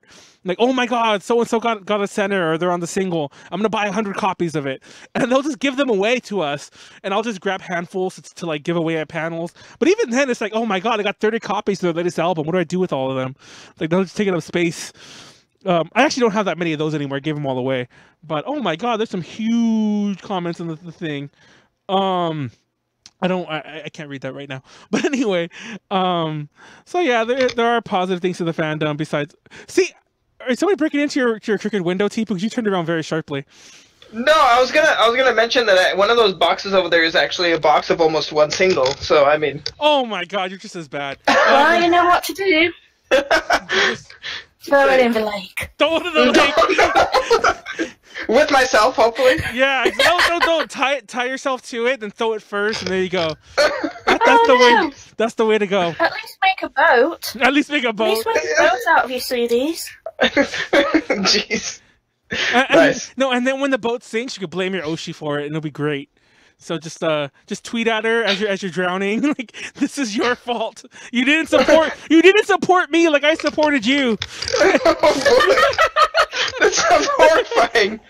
Oh my God, that sounds actually really terrible. That's a bad joke. Anyway, that is very terrible. I said it. There it goes. But no. I don't know. I keep saying this positivity. I can't think of examples. There is. What the hell? Did a car just drive through your? Did a car just drive through your house, Teepu? That sounded... Dude, you know the best part is everything's closed. I actually closed the windows so the sound would be less. Maybe this really is going to turn into Unfriended Part 3. Exactly. It sounded like It sounded like it was in your living room. It sounded like it was just like it drove past you, it drove in front of you. Ever so sorry. My microphone just fell out to Sven. Sorry. Nice. And I love how we all got quiet to hear the loud car that's like outside. Guys. Wait. But I mean, on the topic of positivity, I want to throw out there, like, I mean, I travel a lot for going to events, not just here, not just Japan. Like, I mean, essentially it's here, Mexico, and Japan is where I go mostly. But point being is every single place I've been has been nothing but positive experiences for everything I've gone to. Mostly. There's been Holo Project, but, you know, I've gone to BABYMETAL, I've gone to Perfume, I've gone to, which isn't Idols, but, I mean, point being, you know, like, various non-American groups, and it's always been a positive experience. I've met a lot of people and have made a lot of friends that way. So I feel like ultimately, really, the problem lies in the internet. Yeah, I mean, I've met quite a few fans in person who would be the loveliest people I've ever met, and then once they go online, it's like, is this the same person? Yeah, this is true. That's yes. very true, unfortunately. I don't know. For the record, if anyone, I mean, not to be dead, I want to move on to a different topic right now, but if anyone has any reason why you hate Maniac, let me know in the comments, especially when I cut this up. You know, it's more succinct. I'm curious. I almost feel. Go ahead. Feel free to throw some hate my way too. No, it's funny you say that because I kind of try to downplay you, and I don't think I really do with it, by the way. But I also feel like I'm part of the problem too, because it's like, I'm not gonna talk about him anymore. Period. I won't mention this story. But a lot just say a certain someone. A certain someone. He who must not be named. No, a certain someone put us in a chat that me, Maniac, and him, and we all had it. I don't think Maniac said a word, actually. It was just me and the other guy arguing. But I actually didn't realize he was there until I noticed the chat started with all three of us. We just argued and argued and argued and argued, and it was just like I kind of felt. And mind you, this was something I noticed before. This isn't start just then, because we had a podcast where we talked a lot of bad stuff about the East Meets West Music Festival, which is I remember that. And the fallout from that was insane. That was a mess. No, the fallout from that was insane. That was scary. No, we had fans who were watching our podcast like daily. Not daily, of course it's not daily. Who watched us weekly. Like, not even Maniac related. Like, they were like not even Alt Idol. Actually, didn't know they were Alt Idol fans. They were just watching our podcast like throughout the weeks, throughout the months.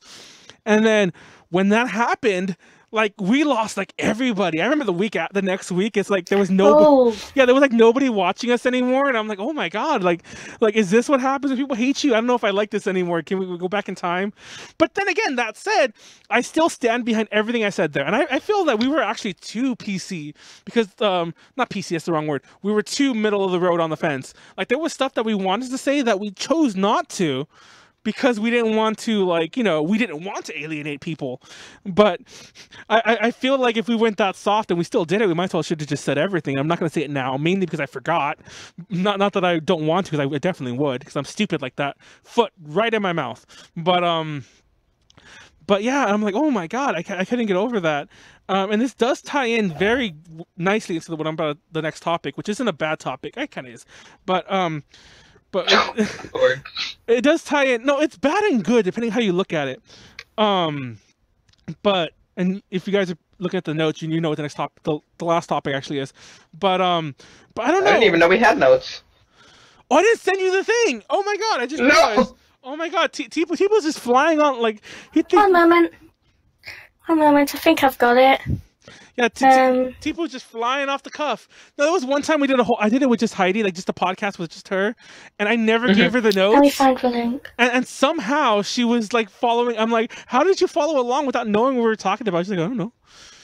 And I guess some people are better at that than I. Yeah, I pretty much demanded the notes out of you, so sorry about that. Nice. I basically called it. He's like, "Where's my notes?" But Let me find them. I forgot what my kind of thought was about Maniac. Anyhow, just mention that. I just wanted to mention that was one of the sources of hate, and I feel like and mind you, even before that podcast, it was already like we already had people who didn't like us for things we said, and I feel like Maniac kind of got tied into that because like we were also like, I don't want to say we're like BFFs and he's always on the podcast, but that was the point, especially on our old podcast. He was on a lot. And by the way, I noticed somebody said follow up on the Homicidols podcast. What Homicidols podcast? Are you guys doing a podcast? Or did you mean one of ours? No. Probably no, we don't do a podcast. Oh, they could either be joking or talking about the Alt Idol podcast. Oh god. Could be talking about us being on this podcast. I don't really know, but we don't have a podcast. I saw that. I'm like, what? I'm like, I didn't know about that. Yeah, that said, I have nothing against anyone. When we did a podcast on a Saturday, and I remember Heidi, because we did a random one because Heidi was available that day, so we did the one with her. Well, actually, it was just me and her because Konara canceled, but it was just her and I, and like Terry was on, and other alt idol people were on. Like, I guess we started just after them, and it was so with Heidi, and it was so funny because she was fuck, I'm trying to stop there. We're talking about Heidi too. Anyways, it was funny because I'm like, oh, they don't hate us. They I guess because Terry probably brought them. I don't know. Terry's cool, by the way. I love Terry. Not to say he's better than the other person we mentioned, but Terry's awesome. But so moving on, and there's a reason I paused, not because I forgot what I was going to say. They're all good lads. Yeah, I know we've been talking to it, but they're all good lads. Yeah. Moving on to the next topic, and I paused because I want to phrase this correctly, and I don't want to sound like I'm saying it in a negative light. I don't think anyone can disagree with this. There has been a huge increase of groups coming to the West. And I say the West loosely because I include Europe as well. And there have been some that have come to Mexico, there have some that come to the US, some that come to Canada, and so on. Like a huge, it's like gone up considerably. Like, it's insane. And one of the ones, and this isn't the only one I want to talk about, but this ties in perfectly because we already kind of like, if anyone's watching the whole thing, we might have lost them with the East meets West thing, so we might just like jump in on this before they notice we're talking about it again. One of the groups that I want to bring up in this topic is NECRONOMIDOL, Necroma. You know, they have been to the U.S. so much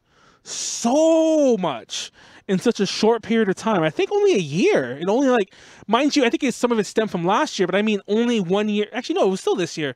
In 1 year, they performed so many times locally. And by locally, I mean anywhere like in California, on the East Coast, anywhere in the U.S. Sorry, locally is a very broad term if you're in the U.S., I guess. They've been here so much. Even people I know, like even like hardcore fans I know, have mentioned like, oh, they're here again. And they're gonna go like, no, I've already seen them like twice. You know, it's like, what's the, you know?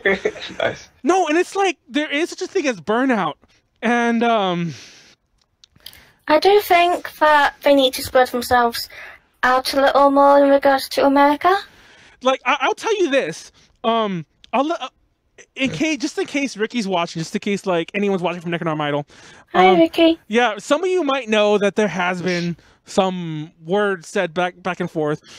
Mind you, that's water under the bridge. Anything I say negative has more to do with the way things are handled, not so much people.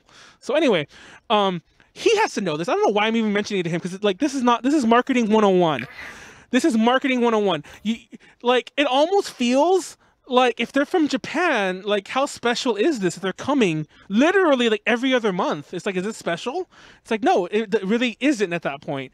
I am surprised that they are coming over to America as often as they have been, because just last year when they did their first UK show, I interviewed them, and me and Ricky talked as well about the possibility of going to America, because they hadn't been to America at all at that point. And Ricky actually said, as much as he wants to take Necroma to America, it would be a little bit difficult. So to go from that to suddenly playing almost monthly, it's pretty big. I'll let you in on a secret. Now, this actually isn't a secret. Like, once again, like I kind of lost my train of thought earlier. I'll finish that again, don't worry. But I'll let you in on another secret before I tell the first one. And it's not really a secret. Like, if you're in the scene of like getting idols, or getting groups to come to the US, you'll know this. Now, there are some events that are paying for them to come, and this is any group. This isn't unusual. But in case you're wondering how the other shows are happening, and some of, I don't want to speak ill of Necroma or anything like that, but some of the shows have been very like underattended. But a lot of I heard that the last show they did with Oyasumi Hologram a few days ago was quite small, which is a real shame, because they do deserve better than that, but I think it's what I said. I think it was, even though it's the first time in the East Coast. I think it was a mistake playing. I do think it was a mistake playing in the same city twice in less than a week. Now, I think. Go ahead. I feel like I said, I feel like if they spread themselves out a bit more, not just stick to the East Coast, I feel like they'd be a lot more successful, because there's some fans on the other side of the country who don't want to travel all the way there. Yeah. And then there's fans on the East Coast who have seen them a million times and don't really want to go again. I think the key is getting people to have that first experience, which, like I said, is hard to do when you're just sticking to one part of the country. Yeah, it's true. So a lot of these shows for NECRONOMIDOL, and other groups do this too. They're not unique in this, so I don't want to sound like I'm picking on them. But I don't think any group has done it so frequently. A lot of these groups are able to come because they have supporters. And full disclosure,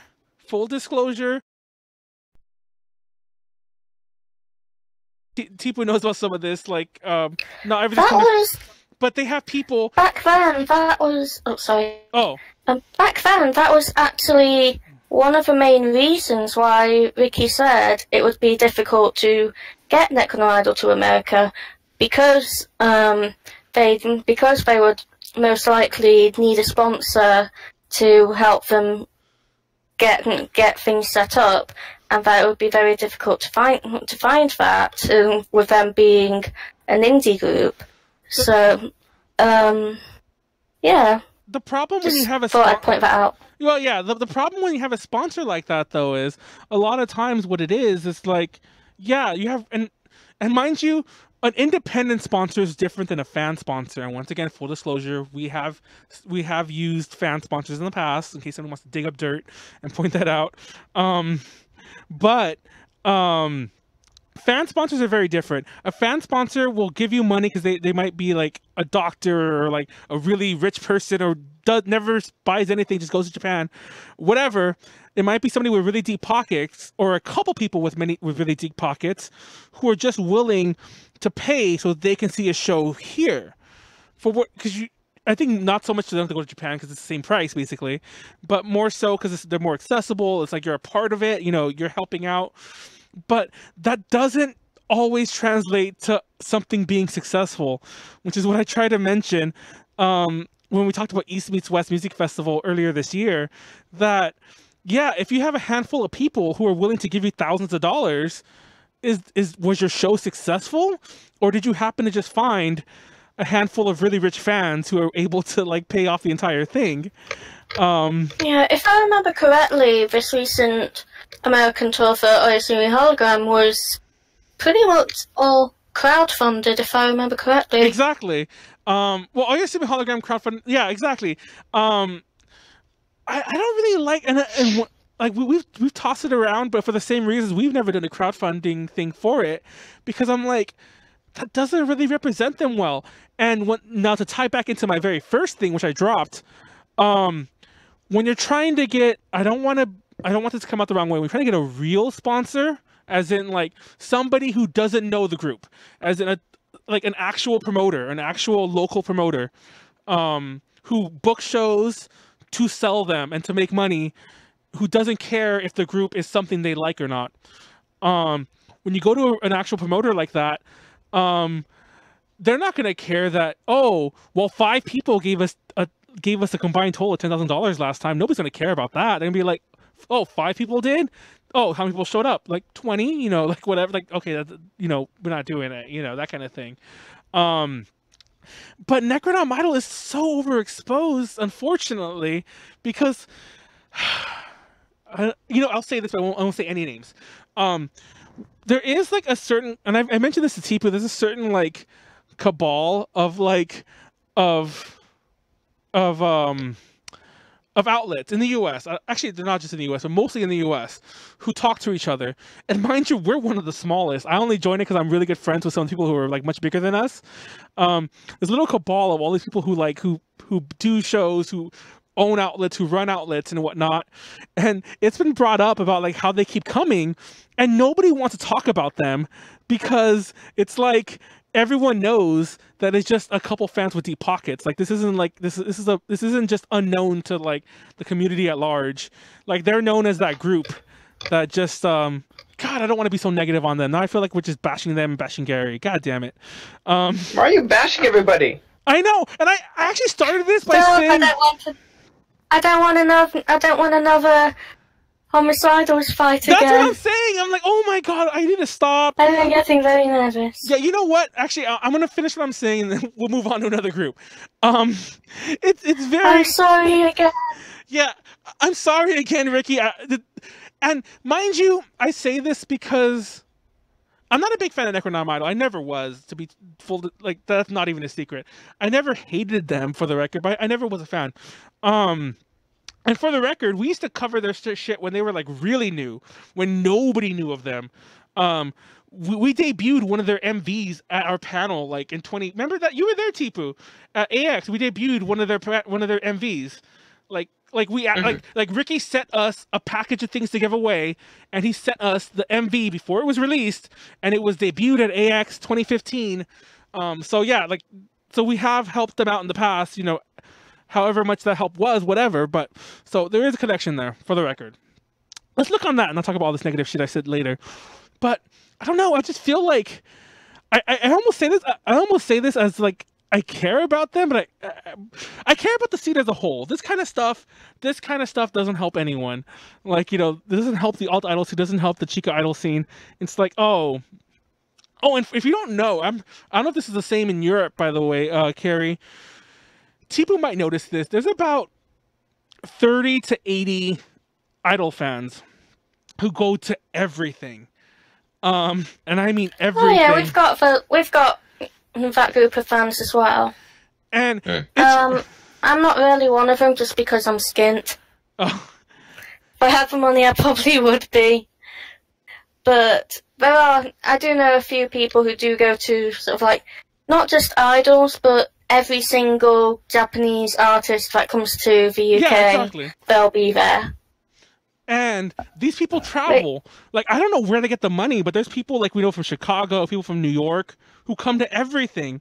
And for those who don't know, you might not know the geography of the US, we're talking about literally the middle and the far right of like, of the country, to all the way to California, or because most of this shit happens on the West Coast, by the way, as you might have noticed, like in California or like, you know, whatever.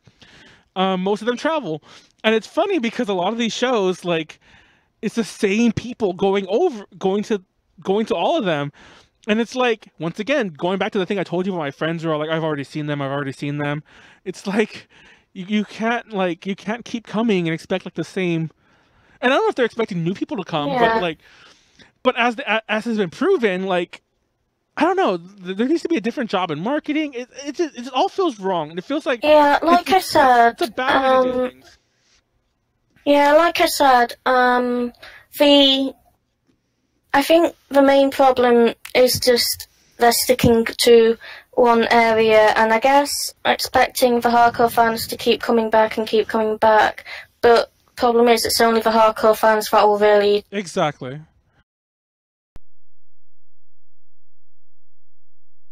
Nose inside. To be a little bit more adventurous. Yeah. Oh, sorry, Mike. Yeah, your microphone died, and I just noticed you were talking in the window, so I'm sorry if I talked over you just now. My microphone died? Oh, it did. You went very quiet. Sorry. No. Good job, Manuel. No, I had to pull my thing off too. That's probably when I hit my mic. Because it kept curling in, and I lost my nose, and I didn't want to fix it again. So anyway, I lost my nose. But no. Moving on from that, there have been a ton of groups have come over, some really huge names, but even for the big groups, I feel like it's a little like, I don't want to say it's overexposure, but like to the average fan, I don't think they really understand like the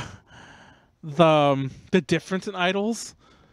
I don't know how to put that. That sounds really wrong, but like, For example, like AX did like that kawaii whatever the heck night it was called, Japan Super Live, where it was all those idols. I don't know if you went to that. Oh, good night. Don't worry, we're wrapping up soon anyway. I didn't realize what time it was. Good night.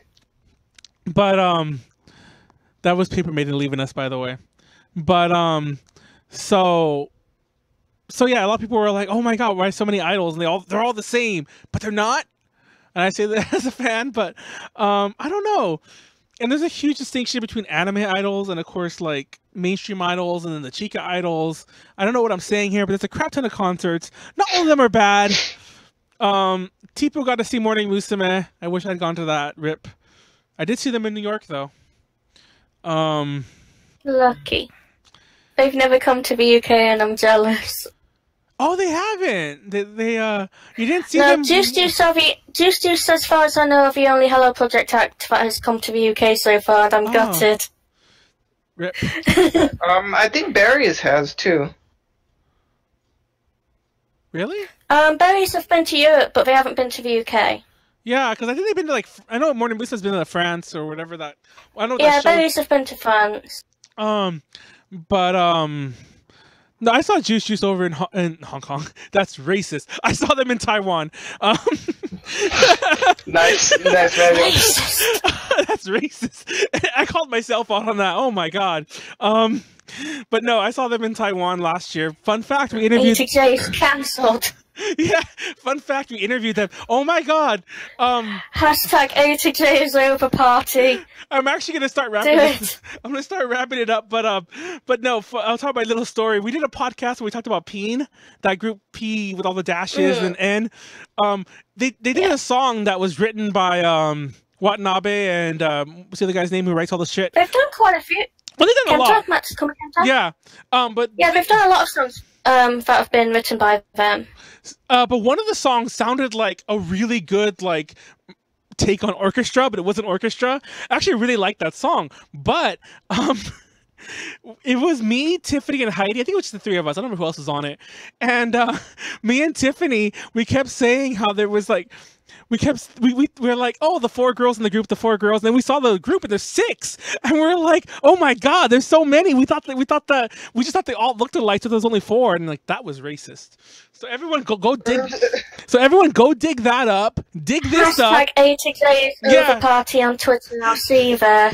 Dig this up. Cut them together out of context. And put my name everywhere. And why am I giving you guys advice? Anyway, I'm trying to ruin my own career here. I second this. I'm pretty sure if we dig around, I've said other stupid shit too. Hated cheese. You don't have to dig for that. Oh my God! But no, I'm gonna start wrapping it up. I feel like this podcast is all over the place, and I'm not even sure if we covered what we were supposed to cover. But I don't know. Anything else you guys want to get out before? And mind you, it's still gonna be a little randomness while we talk about a lot of other shit that's not really about idols. Anything else? No. Okay. No. So for those of you who've been watching the podcast for a while, you might have noticed. I don't know if you guys have been like keeping up with us that often. You might have noticed that in October. Very famously, our most popular podcast ever, by the way, on Twitch, we had like 30 plus watching it, and it was insane, and the chat was super lively, and everyone was really having a good time. We had written a really good podcast. Most of you don't know this because you guys just watch it, but our podcast used to be very, very detailed, outlined, like not scripted. But like, actually, some of it was scripted. They were scripted. Yeah, they were scripted. No, because there were parts that I would write for myself to say, and then other people might have noticed that too. I mean, like other people like hosts, because Konara would steal my lines. I'm like, God damn it, I was going to say that. And she stole the line off of the notes. And they'd be like 10 plus pages of notes of things to say and things to cover, like very strict. And we literally threw the whole thing out and just went random. So, fun fact, we did that all of October, and we kind of did that now because this had topics, but we kind of just jumped all over the place. So Ultra Podcast Z is changing starting December. We're welcoming back Sylvia, who was on the podcast for that one. She was the one that was on when we threw the whole thing out. and we're rebranding it. This sounds really stupid because you're like, huh? We're rebranding it to just Ultra Podcast Z. For those who don't know, I don't say it anymore, but it's Ultra Final Ultimate Miracle Podcast Z18. And all that is a giant idol reference. The Z from Momoclo. The whole title is from Wasta, and the 18 is from Morning Musume. And also, I don't want to redo the fucking logo because we have to do 19 soon. So, rebranding it to more of a culture podcast. And we already have an episode lined up on toys. We have an episode lined up on Visual K, which is still like music related for the record. And we do plan to keep doing idol podcasts as well, of course. But it's going to be very Just so you know, I didn't know any of this. Yeah. No, Teepu straight. Oh, and gaming is going to be back, by the way, just so you know. Teepu, also. I want to single that out. Teepu straight up sighed and crossed his arms. Like, and mind you, Teepu is one of the high up people. Like, he should have known this. I haven't told anyone this. You guys watching it, no joke. This is literally between me, Konaru, and Sylvia. And Sylvia's not even A to J Connections. We've come up with a new logo. We're already ready to go.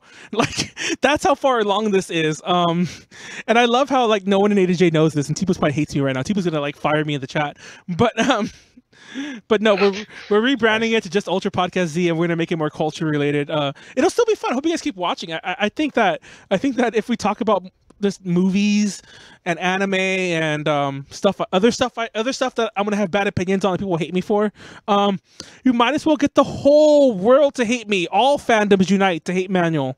All fandoms.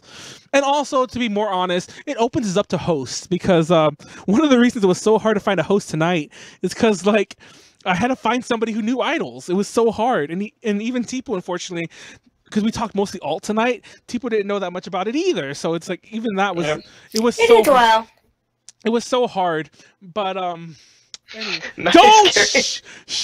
I thought you were going to say something else there. Anyway. No.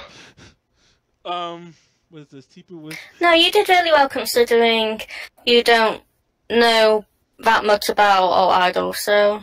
He kind of does. He knows BABYMETAL. Well, BABYMETAL's not really alt title, but he knows other stuff. Rock idol. Yeah. But anyway, there's that. I'll let you guys talk about some of your upcoming stuff too. I don't know if you guys really have upcoming stuff, but once again, brought to you by Patreon, patreon.com/AJConnections.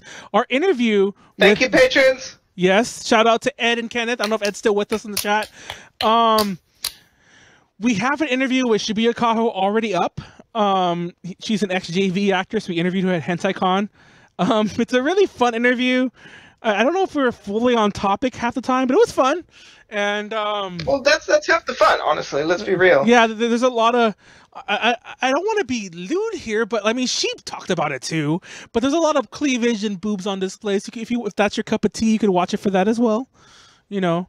We don't judge her. I mean, it's for HentaiCon. I mean, like, I always feel, no, I always feel like I'm... Do it for the tit. Look at it for the tit. Yes! No, I always feel like there's a reason I had Kaz interview her and not me, because I always feel like it's easier for girls to, like, say that kind of stuff. If a guy does it, it might come off, like, pervy or, you know, whatever. But, I mean, but then again, like, that's what you're there for. And that's especially what she's based her career on, so I don't think she cares. Anyway... That's a huge aside. That interview is up for patrons. It'll be up publicly this Saturday. Harriet Sugar Cookie, who's a fun fact, Kerrie. I don't know if you know who Harriet Sugar Cookie is. Do you know? I don't think I do.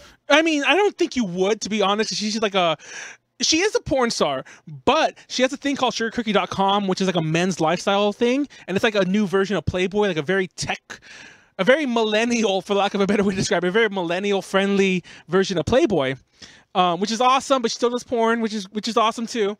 We don't judge anyone here. But when we did the interview, this is a nice little story for you guys. I don't want to, because it's funny. Because I think 2 weeks ago there was a podcast I did with Max, and everyone was making fun of me. I don't remember what I said, but they're like, Manuel hates like he's that person who has that shirt that says "I hate accents" or something like that. Which I don't, but Teepu says I do. Don't bring it up, Teepu. So anyway. You do! You really do! Alright, now I have to tell this story. Oh my god. You tell your story first. So when it comes to accents, as a prime example of how Manuel hates accents, if any of you have ever played either of the games Xenoblade Chronicles or The Last Story, which are both fantastic games, he hates on the games so hard, and the only reason is because they have British accents. No, the last... Because it's a European cast instead of an American cast, he hates on it so hard. He's like, I hate the way they sound, and like he literally says this. Oh my god, I didn't say it like that. Sorry. No, I didn't. Okay. I'm sorry for where I was born. I didn't say it like that. You're making me sound much more monstrous. You did say it like that. No, okay. Now you gave everyone another thing to add to like the whole like Manuel's racist or whatever. No, but my big beef with that. Manuel hurts for breath. No, my big beef with that was that they released it in Europe first, and it was Nintendo of Europe who released it, and they dubbed it obviously, and there was this whole thing about bringing it to America. It's already localized, and I thought maybe it was just me foolishly thinking this, that when they were going to bring it over, that they were going to redub it, which they didn't.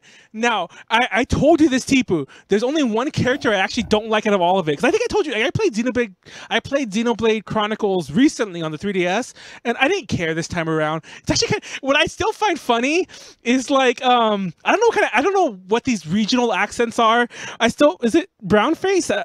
Oh, that sounds terrible. Like, is that what they call him? I don't know what they call him. The metal face, the other guy, the second guy you fight, and he has that really like. I don't remember. I'm actually on that part too. I'm fighting him. He's like, "Oi, Shulk, let's fight!" And like, I can't even do the accent right, but he's a very like rough. I don't know what they call that accent, like that type of like British accent, but it's a very like the kind of stereotypical thing that if they put somebody who's like always drunk in a bar or something like that, that's the kind of accent he has. And there's a character in Last Story who's one of the main characters. I forget her name. She's a girl and she's a thief and she speaks with that accent.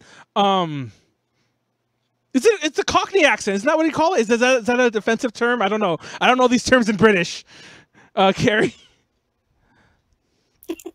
Cockney. Yeah, is that offensive? Before I go further. No. Is that a real thing? Obviously it is. But Cockney accent, yeah, of course. Can you do one? Because I'm just curious if that's what I'm talking about here. I can't do a Cockney accent now. Well, anyway, so I'm terrible. So Google that, YouTube accents. it, I'm sure. But for the record, Kerrie doesn't have one. Huh? No, my accent is weird. It's like, I don't know. I don't know. I used to have a rather thick northern accent because I grew up near. I think the microphone's dead again. I'm sorry. Oh no, go ahead. I didn't say anything. Oh. No, I used to have a rather thick northern accent because I grew up near Sheffield. So if you watch early Arctic Monkeys interviews, that's what I used to sound like. Now I don't really know what accent I have. Whenever I go back to my family, they say, you sound too posh. But then whenever I go somewhere else, it's like, you sound like Northern Trash.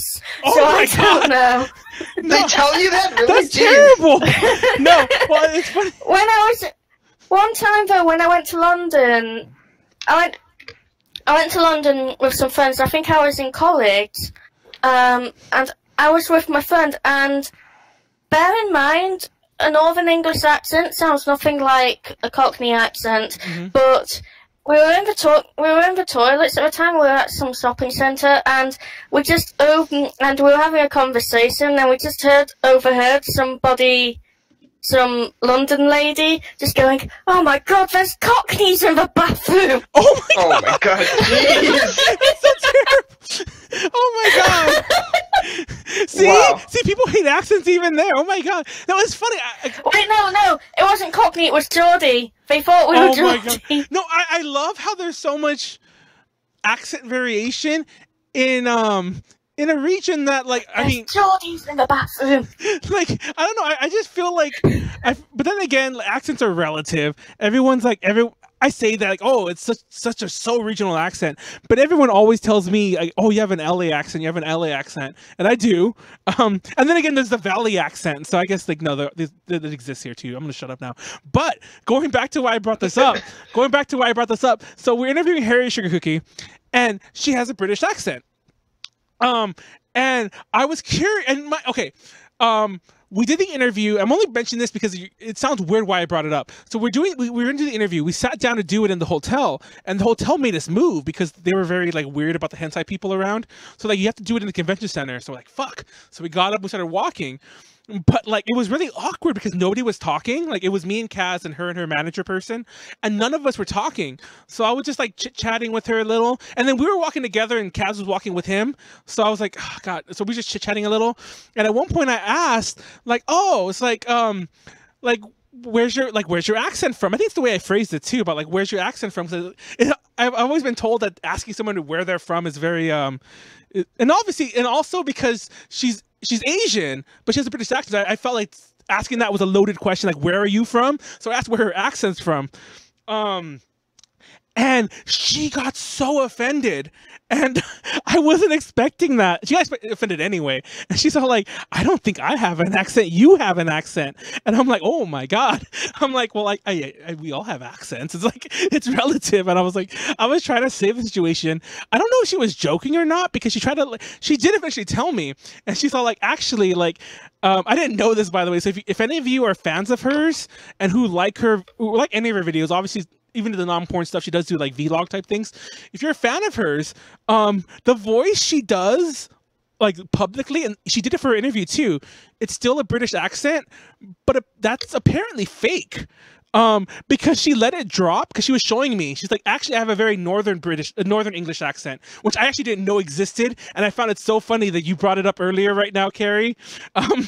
So she dropped it, and it was super strong, and I was like, oh my God, and she sounded like a completely different person, and apparently that's her real accent that I guess she hides. Is that accent not like, what's the word I'm looking for? Is that not culturally? It's normally, I guess it's seen somewhat, I'm trying to find the right way to put it. It's normally associated with sort of like the lower class community. Oh, okay. In England. Because that would explain why she hit it, but go on. And, if you watch a lot of UK television, we have something, I can't remember the actual term for it, but I'm just going to nickname it the BBC accent. We have, like, a socially acceptable way to talk when you're on television, a socially acceptable accent and dialect, so that everybody can understand you. So I'll call that the BBC accent, because, well, what's BBC? Actually, going off on a tangent here, an interesting bit of trivia. We have a popular soap opera in the UK called Coronation Street. I think it's set in Manchester. At the very least, it's filmed in Manchester.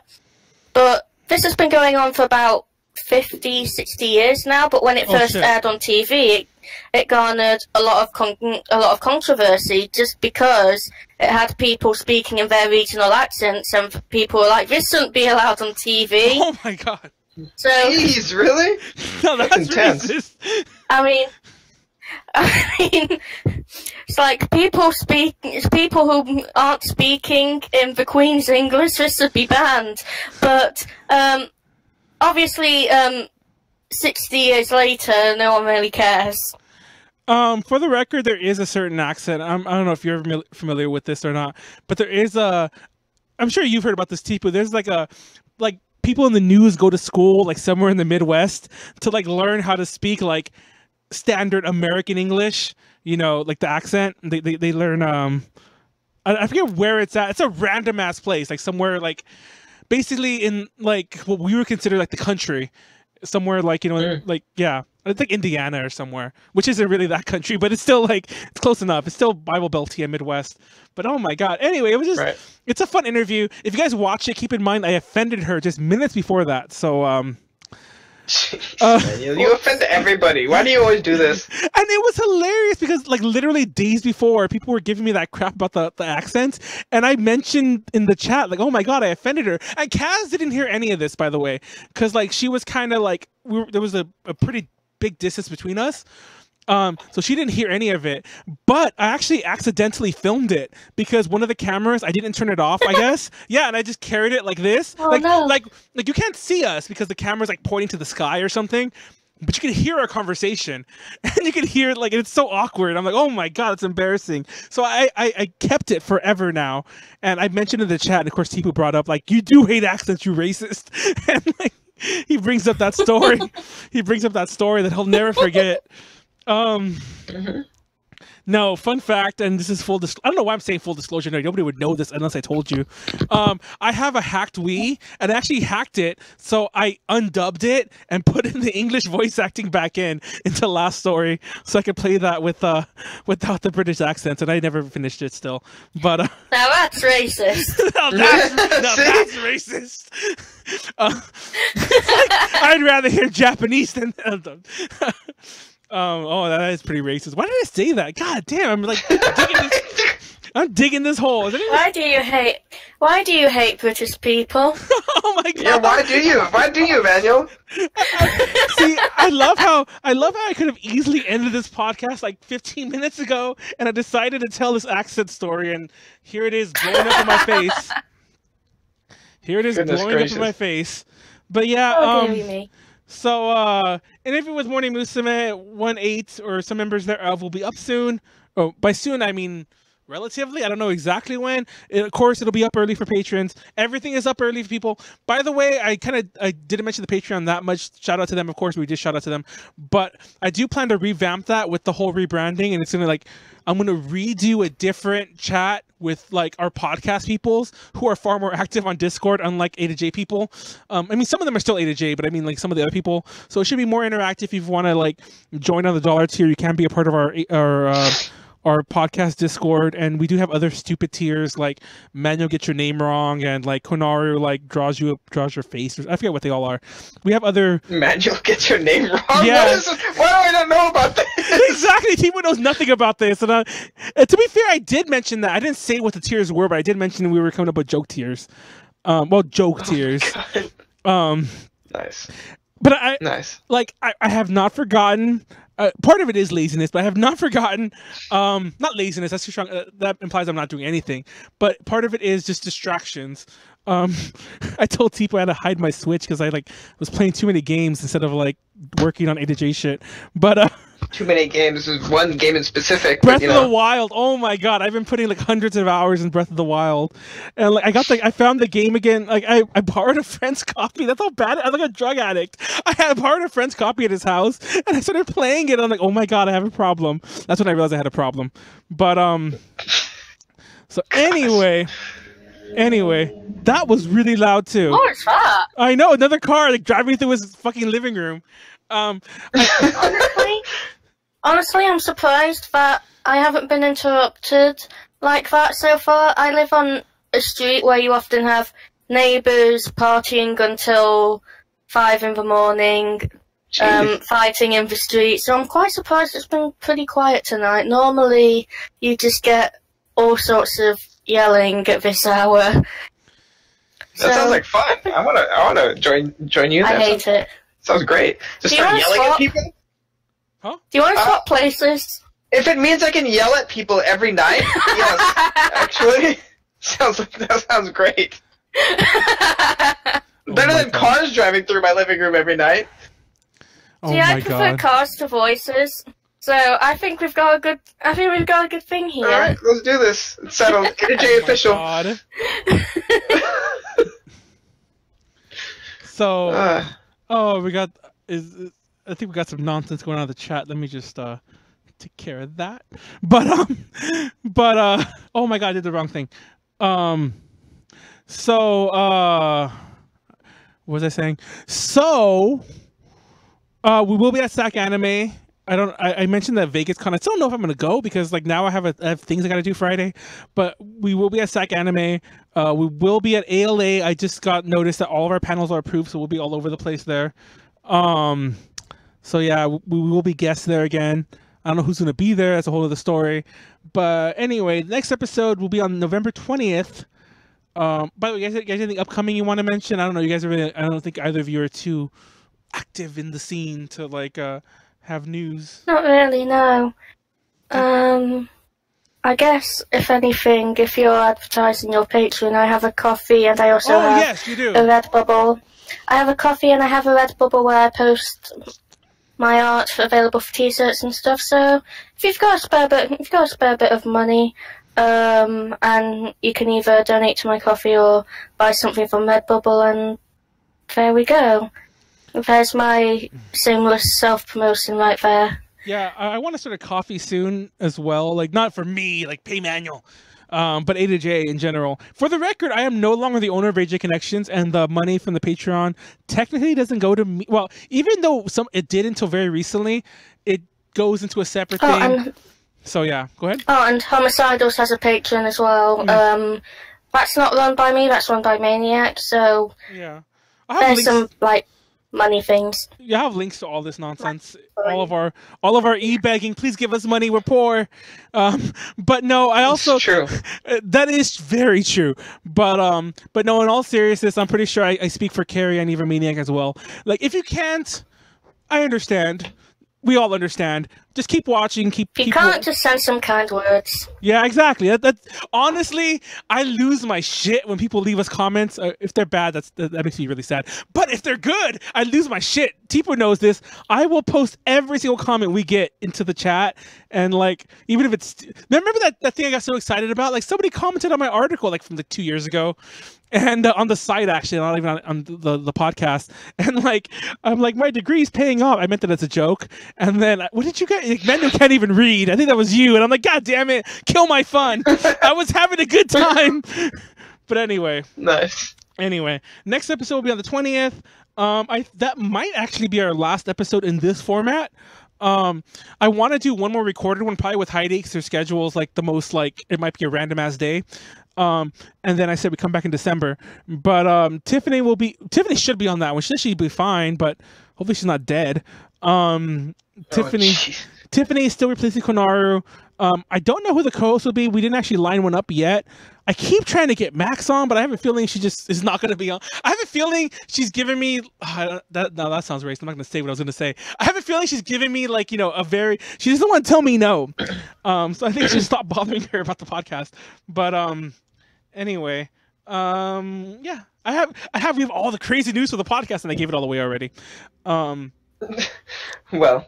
And also, like I mentioned before, video game podcasts will be coming back too. So for those of you who are interested in gaming stuff, probably not going to start up until early January, because I'm essentially I'm going to be the one who's going to be handling this, and I'm going to Japan most of December, so there's very little time to do anything. So early January, expect gaming to make a resurgence as well. So A to J in general is going to be rebooting a lot of our stuff. Yeah, and I have not forgotten about the gaming things I promised.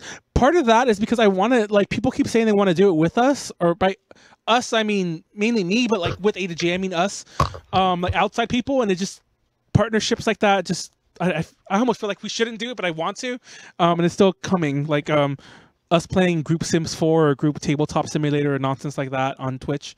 So eventually, it'll come to a point where you don't know what the fuck we're doing on Twitch, and people start complaining and asking for separate channels. And if that happens, that'd be kind of awesome. Not gonna lie, because I'm like, oh, we've reached the point where people want to watch. You know, people are yelling at us separately. Yeah, that's a good thing. So we'll see. Yeah, absolutely. But like I said, keep all that in mind. Follow us on Twitter and Facebook, especially for updates. Especially if it's podcast related, because I will post everything there. And I think that's it. Thank you all for watching. Thanks for everyone sticking out to the end. And tell us what you want. What I want? If you guys want to hear something in a podcast, or if you know some kind of content you're looking for, let us know. I mean, somebody was sure to want to tackle it. So yeah, and especially the A to J, the Ultra Podcast Z one especially will be very different. So we will cover everything. Like I said, we still cover idols. Don't worry, but we'll cover everything. So thank you. Thank you all for watching. Good night. Thank you. Good night.